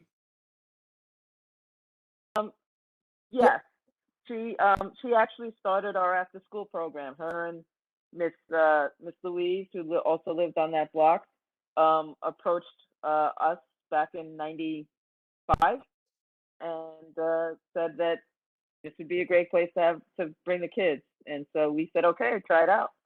And that's right. become the basis of our after school program. I'm just trying to figure out if there was a conflict of interest of you being the ED of the Point and being involved. That's the only thing that I'm looking at to see if there's well, if I need to recuse myself from the vote, I am happy to do that. Just let me know if there I is just, anything. if you recuse yourself, I'm willing to take over and speak to the committee members that are present and any board members that wish to chime in. But first, the committee members, if they wish to chime in on anything they need to say. And I believe you have all your board members, your committee members. No, we only have 4 of 6 present. 4 of 6. Okay, so if any of those 4 wish to make a statement, I would be willing to entertain any statements from them. We have 4, including Maria. So if she recuses herself, 3 of 6. And we do have some hand raised of board members. We have Miguel Calderon, who sits on this committee, and Alexander Guadalupe, board member, with their hand raised. Okay, so Miguel first, and then Alexandria. Good evening, everyone. Thank you for allowing me to speak. I also want to thank Ms. Davis and her brother for the wonderful presentation and the words they spoke about their mother. I think that something was said earlier about, the streets being named after, actors and rappers and things like that. And I think that, in my opinion, it's important that if we're to show the community and the young people, who obviously Miss Davis had a wonderful impact on, that she would be honored and having the street name after. So this way, people that benefited from her, benefited from all that she gave to her community, know that she's being honored. I'm listening to the words that are being said, and it's just amazing. And I think that, and again, this is my opinion, that for the people that knew her, for the people that are going to talk about her to their children, when they see that name up and they say, well, who was Miss Davis? Who was that? The people that she affected were able to, keep her memory and her history alive. I think it says a lot about having local heroes honored in our community. Thank you. Thank you, Miguel. And yes, this community needs real icons. And they need their history to be placed out there. And I agree with you. Alexandria? Hi, yes, good evening, everyone. Good evening.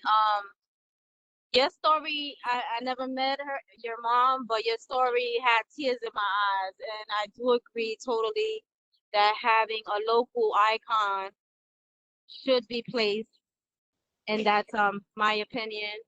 I just respect everything you guys said. And I will vote for that. I don't know if we're doing that at this moment. But thank you. Thank you for sharing the story. Alexandria, this will be coming before the board at the board meeting, and that's when I will ask the family to also make themselves available, because the same tears that you shed reminded me of my mother, what her brother was saying, or rather her son was saying, reminds me of when my mother was chastising me when I was doing something wrong. And I appreciate that. And those are the kind of individuals, strong individuals that this community needs, especially in these changing times where respect for one another needs to be shown. And what better way to show respect than for Ms. Davis's name to be out there on that sign. So thank you. May I ask one other question just to you, Pascal? Just so that, because I don't know what the process is to getting a person's name up there, but is there anything else that the family should know? I know there is signatures, but is it supposed to be a certain amount of signatures that will help push it along? I was just curious myself, and maybe so they can hear it as well, so they can maybe do the steps before it does go to the board. Well, if they wish to get more signatures from the area, I don't have a problem with it. The signatures that are on this list, except for the last 3, are predominantly all of Fail Avenue. and it shows a great representation of the street. And so I feel comfortable with it, but if they wish to bring more signatures just to solidify a little on that concern that Alexandria had, I wouldn't mind, but I don't see it. I don't think it's needed. And more than anything else, it's my understanding that when we do this particular street naming and uncovering, we may not have enough space in the street. So I really, to me, I don't see it. I don't think we need it. I think this is sufficient enough. But if the family wants to try and go out there and get some more signatures, I have no problems with it. We will still Chair, accept can I it. have a point of reference here? I'm sorry. Yes, sir. Clarity. All we're doing is at the committee level, entertaining it. If it passes, the motion passed, then it'll go to the full board. And if it passes at the full board, it will go to the council. A letter of support to the council member. Right. So that's the only involvement that the community board will have with this. Right. I just want a point of reference with that. Thank you. I think No, we should- you're totally correct, Ralph. And I was going to say that to the staff, to the family, that we play a position of yay or nay of concern, and from here it goes to the full board, to our full board, and on our full board it will be presented again. I would hope her son and you, Ms. Davis, will be on that day, because I think that if you do to them what you've done to me, I think I don't see a problem it passing the board. I don't see a problem it passing the board now, because once the committee approves, they can deny it if they wish, but I don't see it. I don't think it would happen, because my understanding is that your mother's name was very well known in the community. Yes, sir. And so I would definitely try and get more signatures. That would help definitely on one side, if anybody wanted to question it. And then naturally from us, it goes to our full board, and from our full board to the district, to the city councilman. And he will present it to the full city council, and they will vote on it. I see your hand up, Ms. Davis. Yes, what I wanted to state is, I don't know if you're aware, but you only see 20 signatures here, but we actually got well over 220 signatures. we have it here. I have all the signatures here. Right. Okay, then that does it. Thank you. There's 12 pages here of signatures. Thank you, Ms. Davis. You've already met that criteria, so forget about it. Don't forget about what I said. So we need to move on, and maybe so I will ask for a motion to accept this particular request to change the street name. Is the street on I'm sorry. Corner of Fail and Lafayette is on the corner of Fail and Lafayette, and that would Fail and Lafayette to that would be the northeast corner. I'm sorry, Right. Mr. Chair. The northeast corner on Fail northeast corner of Lafayette and Fail. It's Fail Street between Lafayette and Huntsborn Avenue.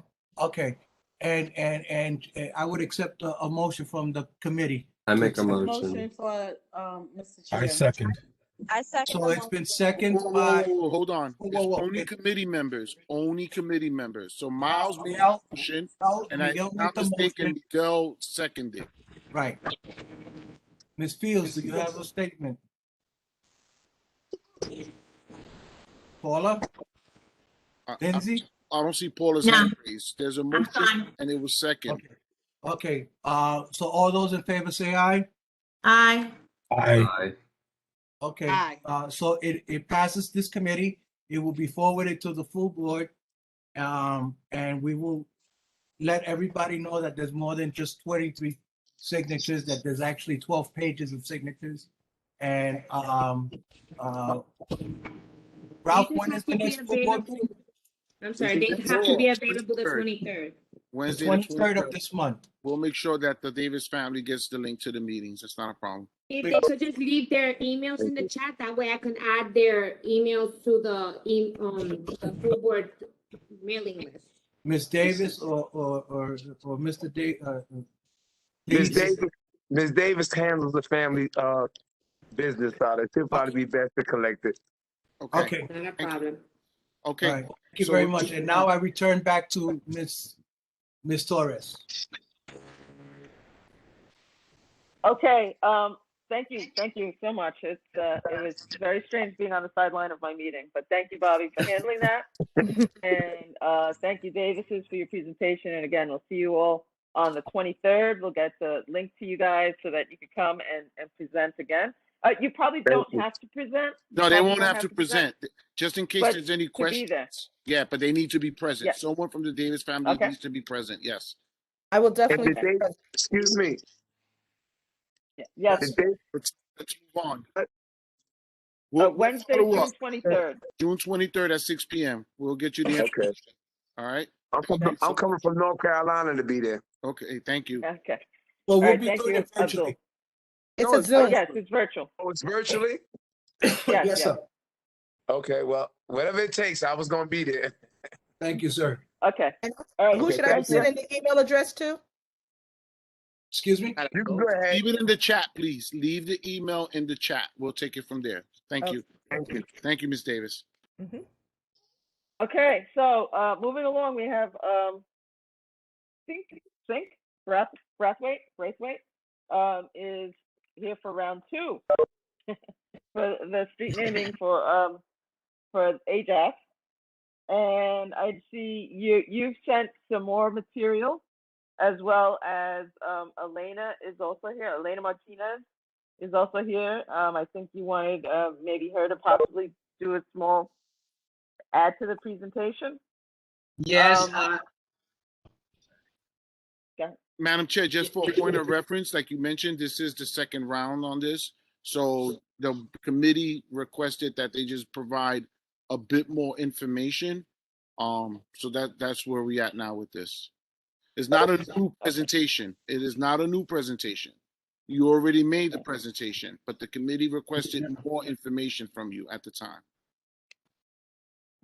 I didn't actually make the presentation because I had this PowerPoint I never got to put before you guys. But as I was saying before I even go into it, I have my letters of support are from a lot of historians and academics. But to introduce my presentation and to start it off, I had selected Elena Martinez and Bobby Sinatra of the Bronx Music Heritage Center to talk a little bit about the importance of this street codenaming proposal and attempt. So I at this time, I'm just going to motion to have Elena come on and start it off.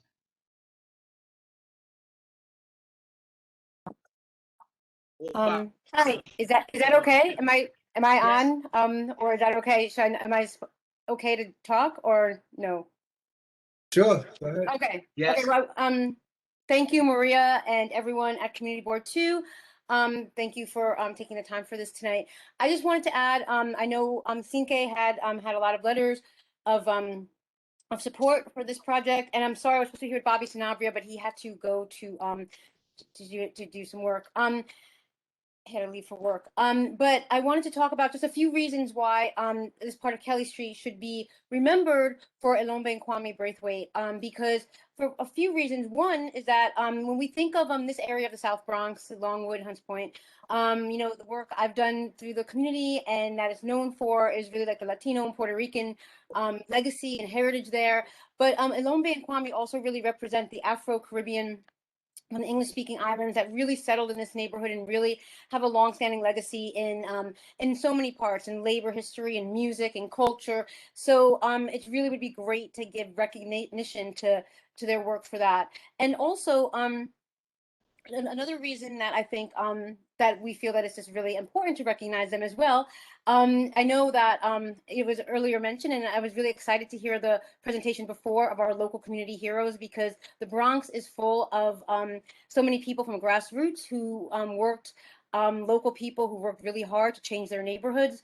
And we see that in this community, especially, there were so many local people who did that, whether it's Marie Davis, who was just talked about, Al Quinones, who was just recognized at 52 Park, and Ilombe and Kwame Braithwaite, who grew up there. They, as young men, started their own cultural organization, along with, I think, Bob Gums, who's here, I think, also today at today's meeting, to sort of put out arts and culture with an emphasis on jazz in the neighborhood. So again, local people at the community, at the grassroots level, working to add to their neighborhood, to change their neighborhood. And so they started this as teenagers. And again, it's having young people start something.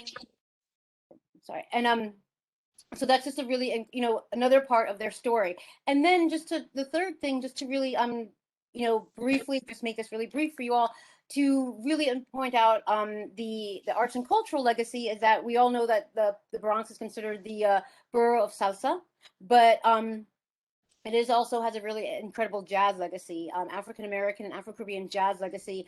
That's not really talked about as much. There's tons of musicians who live there, tons of organizations.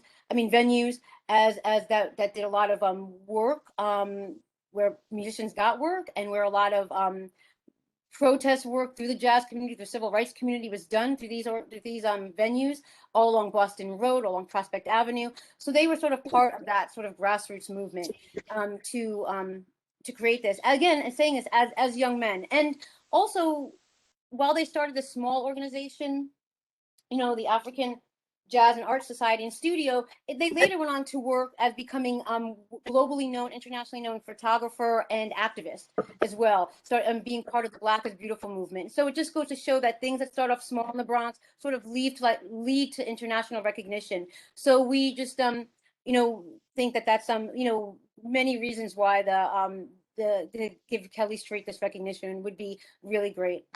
Thank you. Thank you.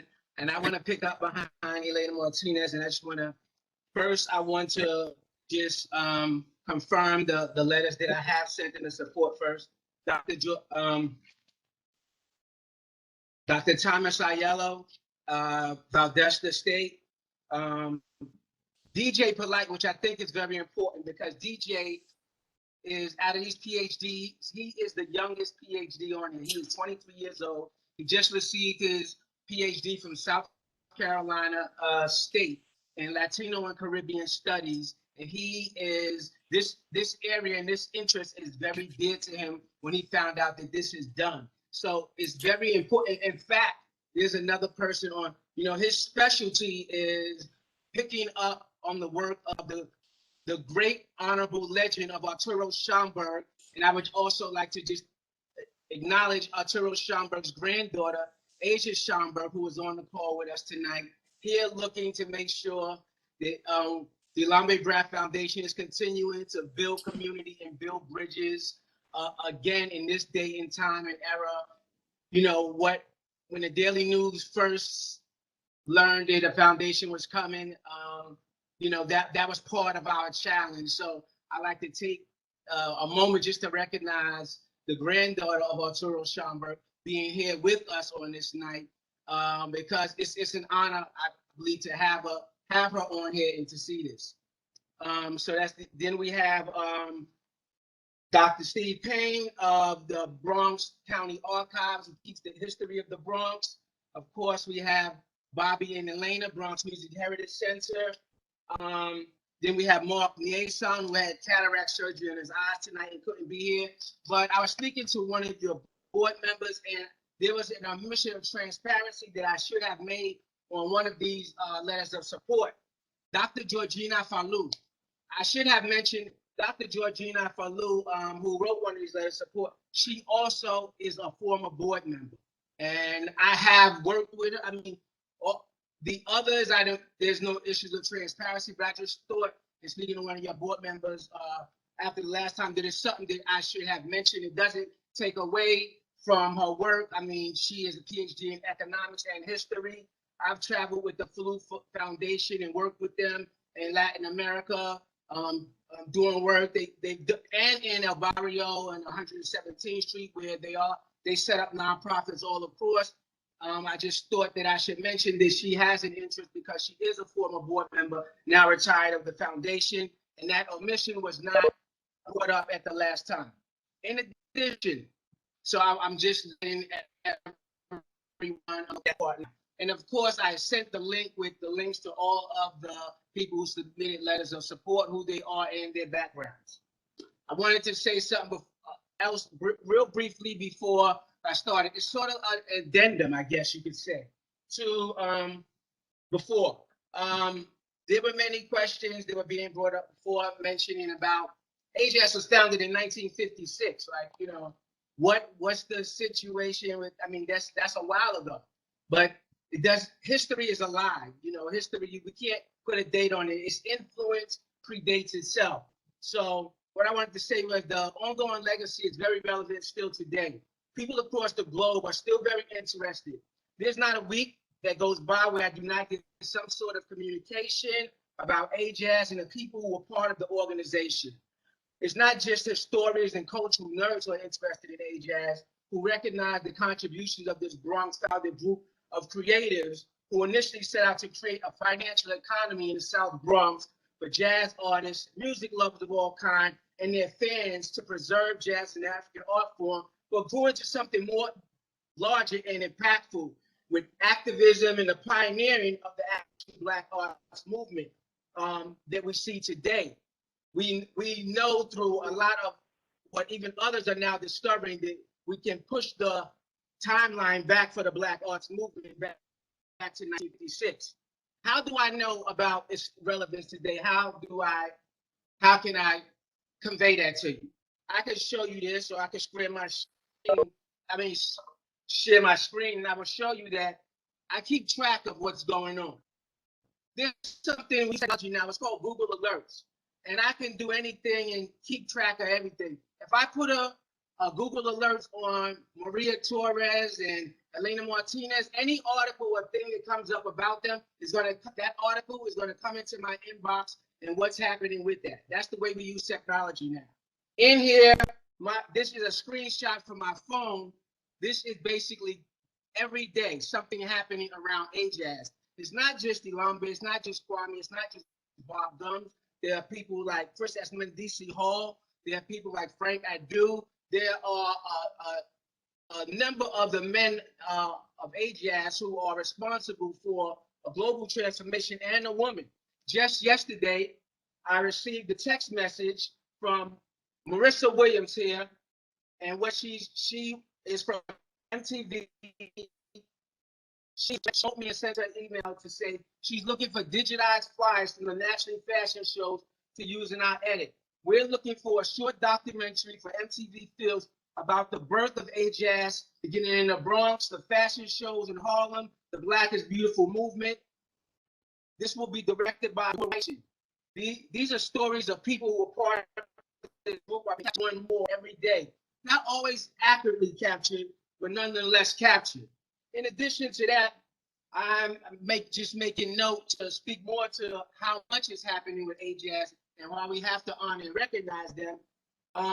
Next there's a film crew coming in here for the director of the AJAS Repertory Theater. We often talk about the music and the fashion shows, but the director of the Repertory Theater for the arts, his name Frank Adu. There's a documentary about his life being done. The people are coming here. Frank Adu was not from the South Bronx, but he was in the Morrisania section. So he's been so impactful. If you would see the list of people who are going to be talking about his life and his work in AJAS, you know, you would understand supply this to the board, no problem at all. So that's just another one. Then in addition to that, I can talk about the fact that there are already several documentaries which recently have featured AJAS. There was one about that came in 2019, right before COVID hit, and it was a British filmmaker. They said, "You say you want a revolution." It was about women who were considered rebels in fashion and music entertainment industry in the 60s. My mother appeared in that, you know, and she talked about the success. She talked about the times in the Bronx and how what they initially did led to activism. My mother was the president of that group, the Grandassa Models, and my mother was also, you know, when she in this film, she talked about, if any of you saw the movie When They See Us, She is the woman portrayed by the actress in the end who closed it out. You see the scene with my father and mother, and Raymond Santana's coming out the store, and he's thanking them for the money and all the work they did to provide for their innocence of the Central Park Five. All of that started through work that she says in this documentary, originally started in the Bronx, learning experiences through AJAZ. So, and as I said, it was the most watched movie on Netflix. I'm sure a lot of you seen it. In addition, just this year, there was a segment in a 4-part documentary series from the Epics documentary about the music and times in the life of the Godfather of Harlem. It was this documentary won the NAACP Image Award for 2021. It was directed by Keith McGurder, and it won just this year. And it had a whole feature about AJAZ, what they've done, and the significance of it globally, and how it tied into the aesthetics that we use today, the political, cultural, how the brand of activism picked up by entertainers like Last Poets, and then political activists for Black Panthers and later the Young Lords. Again, so when you mention about, when people ask about the time, the week before that, I was, Mr. Brathwaite, hold on. We've already gone beyond the time of the meeting. So, and I saw that I'd like to, Miss Schomburg asked if she could say a word or two, and I just wanted to say, we are deeply honored for all of the work that your family has done for Black history, especially your grandfather. And so, and the library in Harlem, and that holds his name, is very important for all of Black history in this country. And so, I wanted to just extend my thanks to you and your family for that. And she just wanted to say a couple of words, I guess, and to keep it brief. And we're also, we're working overtime now, so let's go ahead. Listen, thank you so much, committee members and chairperson. Can you all hear me? Good. Yeah, okay, so I know we're way past time. I just wanted to say my name is Asia Schomburg. I'm actually Arturo Schomburg's great granddaughter. My father is the grandson. He's 82. Cinque, I'm not that old just yet, but I'm headed there, God willing. But I've known Cinque for 20 years, and I know that this would be so important to his dad and to his family legacy. And I obviously have one that I also hold the torch for. But honestly, when I think about the AJAZ, I think about that the Bronx doesn't really get the credit that it deserves, to be honest. I had a whole conversation with my nephew, and we're really from Brooklyn. Arturo Schomburg was in Bed-Stuy. That's where my dad is from, and that's where we kind of grew up. But about where hip hop started, and we talked about that it started in the Bronx. And someone had to tell me, I thought AJAZ was a Harlem institution, and it was actually Cinque that said no. AJAZ is a Bronx institution. That's where it was born. And so when I think about that, and I think about the whole Black is beautiful, and I'm a dark-skinned woman, and I think about my great-grandfather being a dark-skinned Puerto Rican, and being told by his 5th grade teacher that Black people have no history, have no legacy. It's up to us to to promote that and to make sure that the young generation, the generations coming after us, understand that there's a history there. So in this particular neighborhood, I just heard about Miss Marie Davis. And so in this particular neighborhood, there's history there. And one of the ways that we can we can teach people and help them to know the who's who of the neighborhood, and who and the institutions that were sort of born there, is to do the street co-naming. And so I just think that, it's really important, particularly now in this particular environment where we're struggling with a lot of divisiveness, where we want our children, particularly, our Black and Latinx children, to love themselves and appreciate themselves, that we start to highlight the institutions of recognition, and particularly this one, born in the Bronx. And so I just wanted to say that. I wanted to thank you all for your time. I know that we're past time. I've been sitting here since 5:59, so I get it.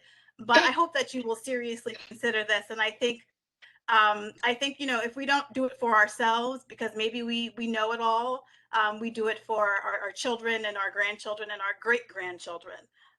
And I'm sure Arturo Schomburg is thinking of me as I'm sitting here talking about the generations to come. So thank you so much. Thank you, Asia. Okay. Thank you so much. Okay. Maria, Okay. I just wanted to show one thing, so even with that time last week, this is a picture of me in the Amsterdam News. I'm with the director of the Schomburg. He named this 166th Street and Broadway after Carlos Cooks. Carlos Cooks was a mentor to many of the young people, young men in Ajax, because they were very young when they started. Carlos Cooks died in 1966. His organization did not really live that long after. Just a month ago, there was a street naming after him. I know someone brought up that, wow, but that was, Ajax started there in 1956. Ajax legacy did not end here at that time. If we have a minute, the slide there, it would show you the influence from all sorts of entertainment. The next slide on it shows a picture of, the African Jazz Art Studio, them right there. Yes, that's all of the founding members, all of it. The next picture shows, how it all began, 751 Kelly Street. It has some images right up in Black New Yorkers. That same picture being hosted on the pop artist Rihanna's website, showing Jazz.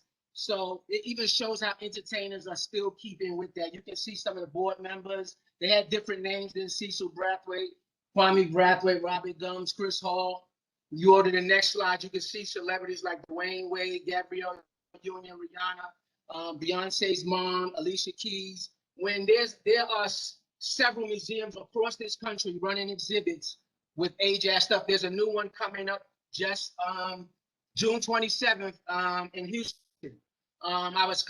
There's a Black is Beautiful line of beer. If you go to the next slide, you can see that the Black Pride and the Black is Beautiful initiative, that this beer company attributes the members of Jazz for the sponsoring of that beer. This right there that people are drinking all over.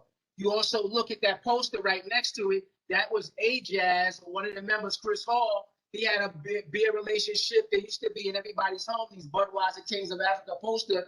Jazz members did that. We can even go to the next slide. We see a play being done by young people upstate New York, capturing naturally. We see a mural that Bob Gums and Kwame designed in Houston. The mural is the biggest thing in the museum. Even last month, if you look next, there's Rockefeller Center, March and April. They took a flag designed by 2 Jazz members, and it was highlighted there. You can see some of the older, earlier things. And I like to say in that ebony right there, where this was a special issue of called the Black Revolution 1970. In that article on that page 127, it mentions that Jazz, it says there, and this is good because it's kind of in real time. Jazz began all of this. If you look, it says if you go into that page, if you go to Jazz 1956 on Instagram, you would be able to see the actual notation. Even last year, Hakeem Jeffries, there's a singer, Joe British, she turned 90. What did she do? Her highlight of her cake was talking about being a performer for Jazz. So they're all, even people, members, octogenarians in their 80s and 90s, they still hold on to those memories and what they did, what they contributed, not just with the modeling, but all of the books that came out, the headlines abroad, Africa, the Caribbean, even things that people don't know so much, like a member who created the first African superhero that won in comics that predated the Black Panther by 3 years. That same member wrote the award-winning song for Miles Davis. The song is called Bitches Brew, Chris Hall.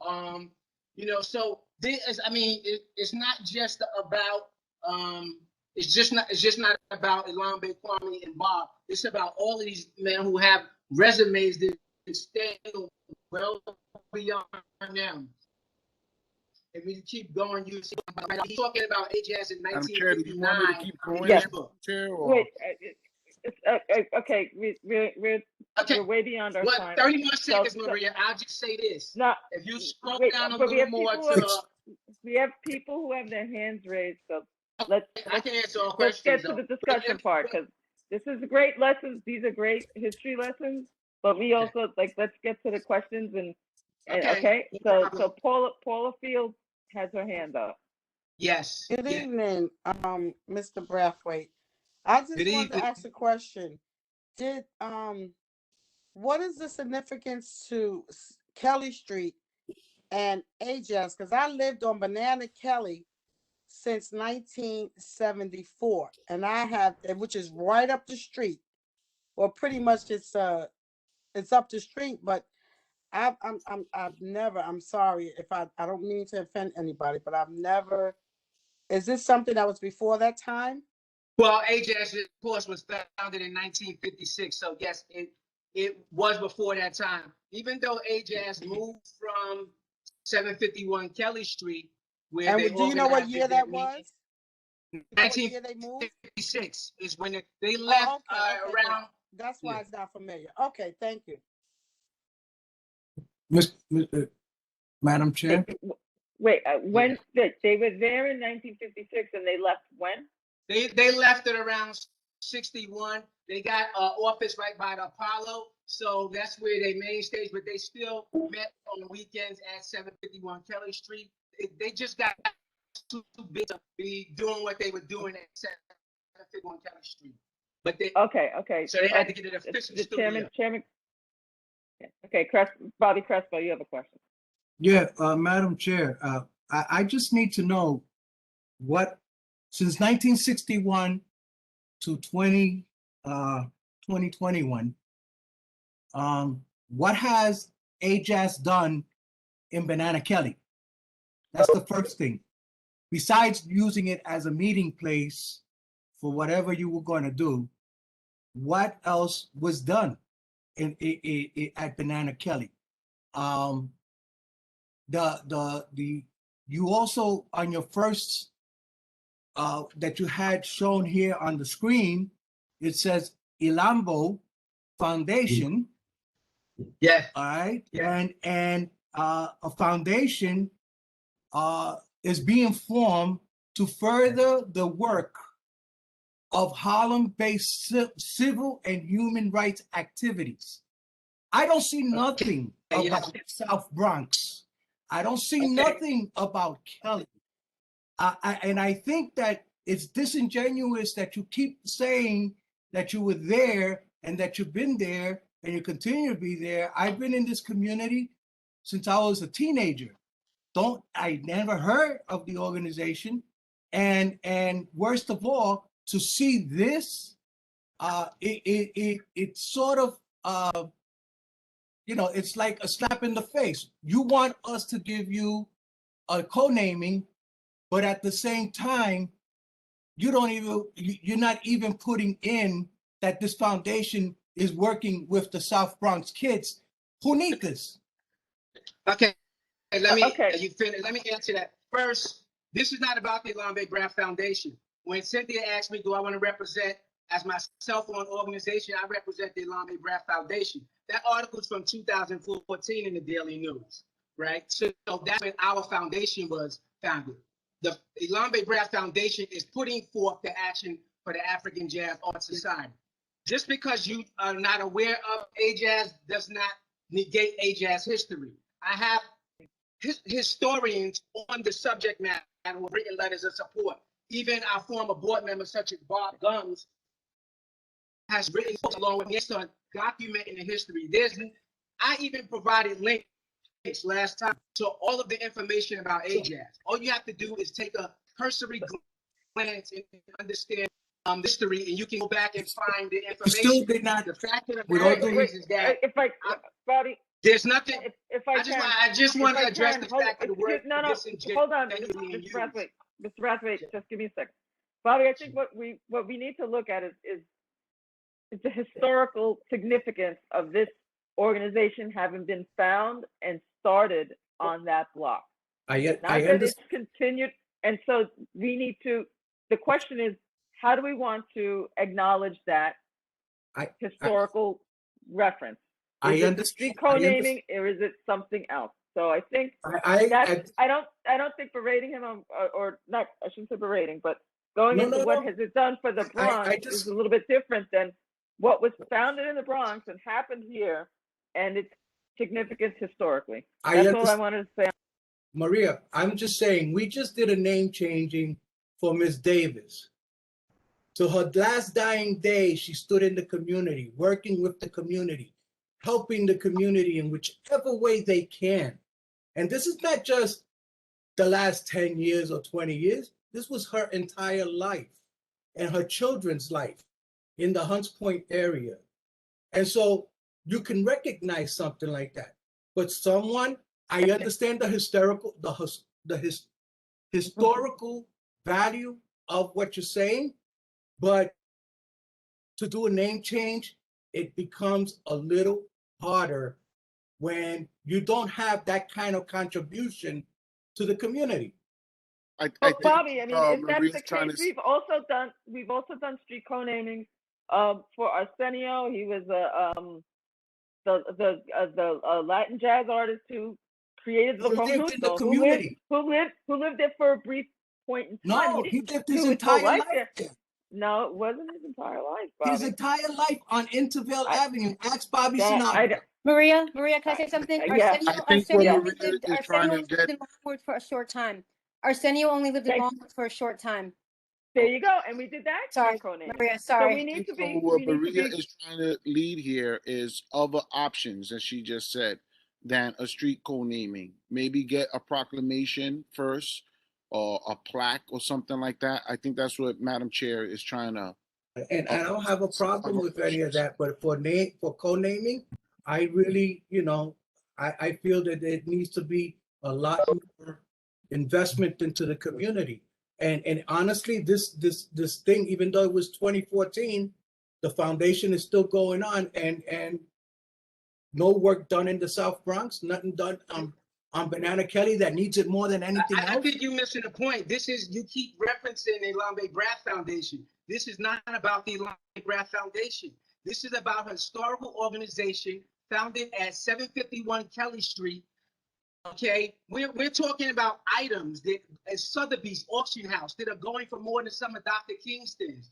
All right, if you go to page 13. Okay, Mr. Brathwaite, Mr. Brathwaite. I mean, okay, hold on. There's another committee member, Mr. Brathwaite. If you continue to talk, I'm gonna have to mute you.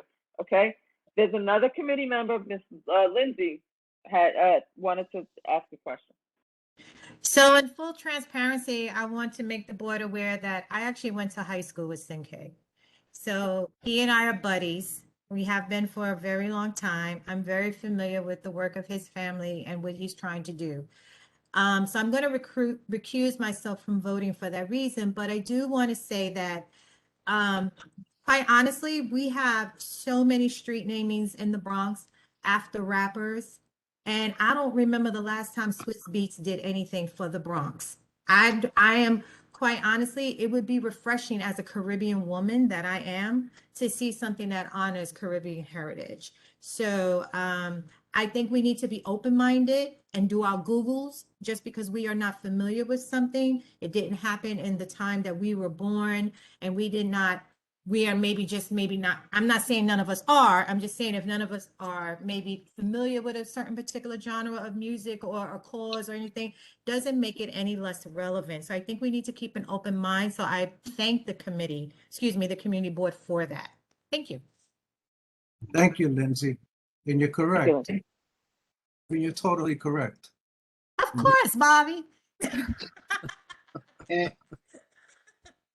And not only that, I just wanted to mention that the fact that the ephemera, the items that were created for that time but have existed for history, have become priceless. Even when the Jack Greenberg from the NAACP legal counsel succeeded Thurgood Marshall, Ajax brochure called Color Us Color. He had that. It was auctioned off when he died. I think in 2016. Okay, Mr. Brathwaite. I just want to emphasize that we're talking about history. I understand. I get this is something that we should know about and we should talk about in great depth, but we simply can't do that at this moment. I just wanted to hear from other board members on this committee, and we have to make a decision to move forward or not to move forward. And so I can't do it, but there has to be a motion as to whether or not to name, to co-name, and what exactly, it's Kelly Street between what and what? So it's what would be a country Kelly, you know, right where Excuse me? Kelly and Country Kelly, that corner. So pretty much Right, I like, need, you're talking about Longwood and Kelly, or is it Longwood gonna and be Kelly. on East 156 and Kelly? East 156 and Kelly, right across from the schoolyard. I mean, you know, the school in the park. No, so Because that's when you go Longwood up to and that Kelly. corner, That's 761 Longwood. Kelly. Longwood and Kelly. okay. Longwood and Kelly So- is right across the street from the school, from the big park and the school. There's also, as the Madam Chair, I just want to reiterate, there's no, you know, if there's no motion on this, you know, the Madam Chair did say we should explore more, and there are other options that we can explore other than a street co-naming. Well, you know, let's, if I still have quorum, and if the committee puts it forward, let's take a vote on what we can take a vote on. So you have Miles, Miguel, and yourself, because she just, LaShawn just recused herself. But does LaShawn have to recuse herself? I just have that question. I don't know. Miles Thank has, you. I hope I don't, because if Just I 'cause she- don't, my vote is yay. Miles has his hand raised. Okay, Miles. Sorry, I just wanted, I'm looking at the map here. I'm trying to clarify, where is it?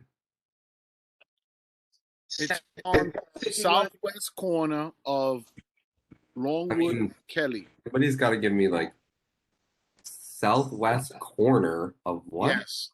It's on the southwest corner where there's new private houses. It's across the street from Bill Rainey Park. Right across from the school. PS 39. It used to be PS 39. You have Miguel Calderon with his hand raised. So on Longwood or on Kelly? On the corner. On the corner, the southwest corner. Right, but what are we designating? Which street are we designating? Kelly the Street. Corner. It's the corner. You could We only don't name the designate corner. corners, we designate streets. So is it Kelly or is it Longwood? Kelly Street. Kelly Street. Thank you. You got it, Miles? We good? I got it. Thank you, Ralph. All right, cool. And now Miguel has his hand raised, Madam Chair. I have a question for the gentleman, Mr. Breathworth. I hope I'm saying that right. Yes. The suggestion was brought out a few minutes ago. Is the street naming the end all to be all? Is that the only thing that you'll accept or your organization will accept? Or would you consider something like a plaque being placed in a location? Is the street naming the only thing that your organization will accept? Hello, Mr. Calderon. I'm here for a street name, and I'm not really here for a proclamation or other things. I believe that this is an historic organization that has work that is going into the Smithsonian this year. I believe they have the AJAS organization needs to be recognized, and the kids in the community should see that and understand and research it. History is always with us. As I said in my slides, I show you the influence nationally and the people who have taken interest in this. It's not just about it's about their influence. It's about what they did, what they represented, and how as Asia Schomburg said, how the Bronx is pigeonholed into these areas when we know the history to be much greater. Okay. Thank you. So, all right. So, I need a motion from somebody. Can I give a motion? Well, LaShawn, you just recused yourself. No, okay, let me be clear. I thought I had to. If I don't have to, I don't want to. You went to school with the young man, you have to. I went to high school with him. Yeah, We're to high not, we don't work together. I understand, but there's still the influence.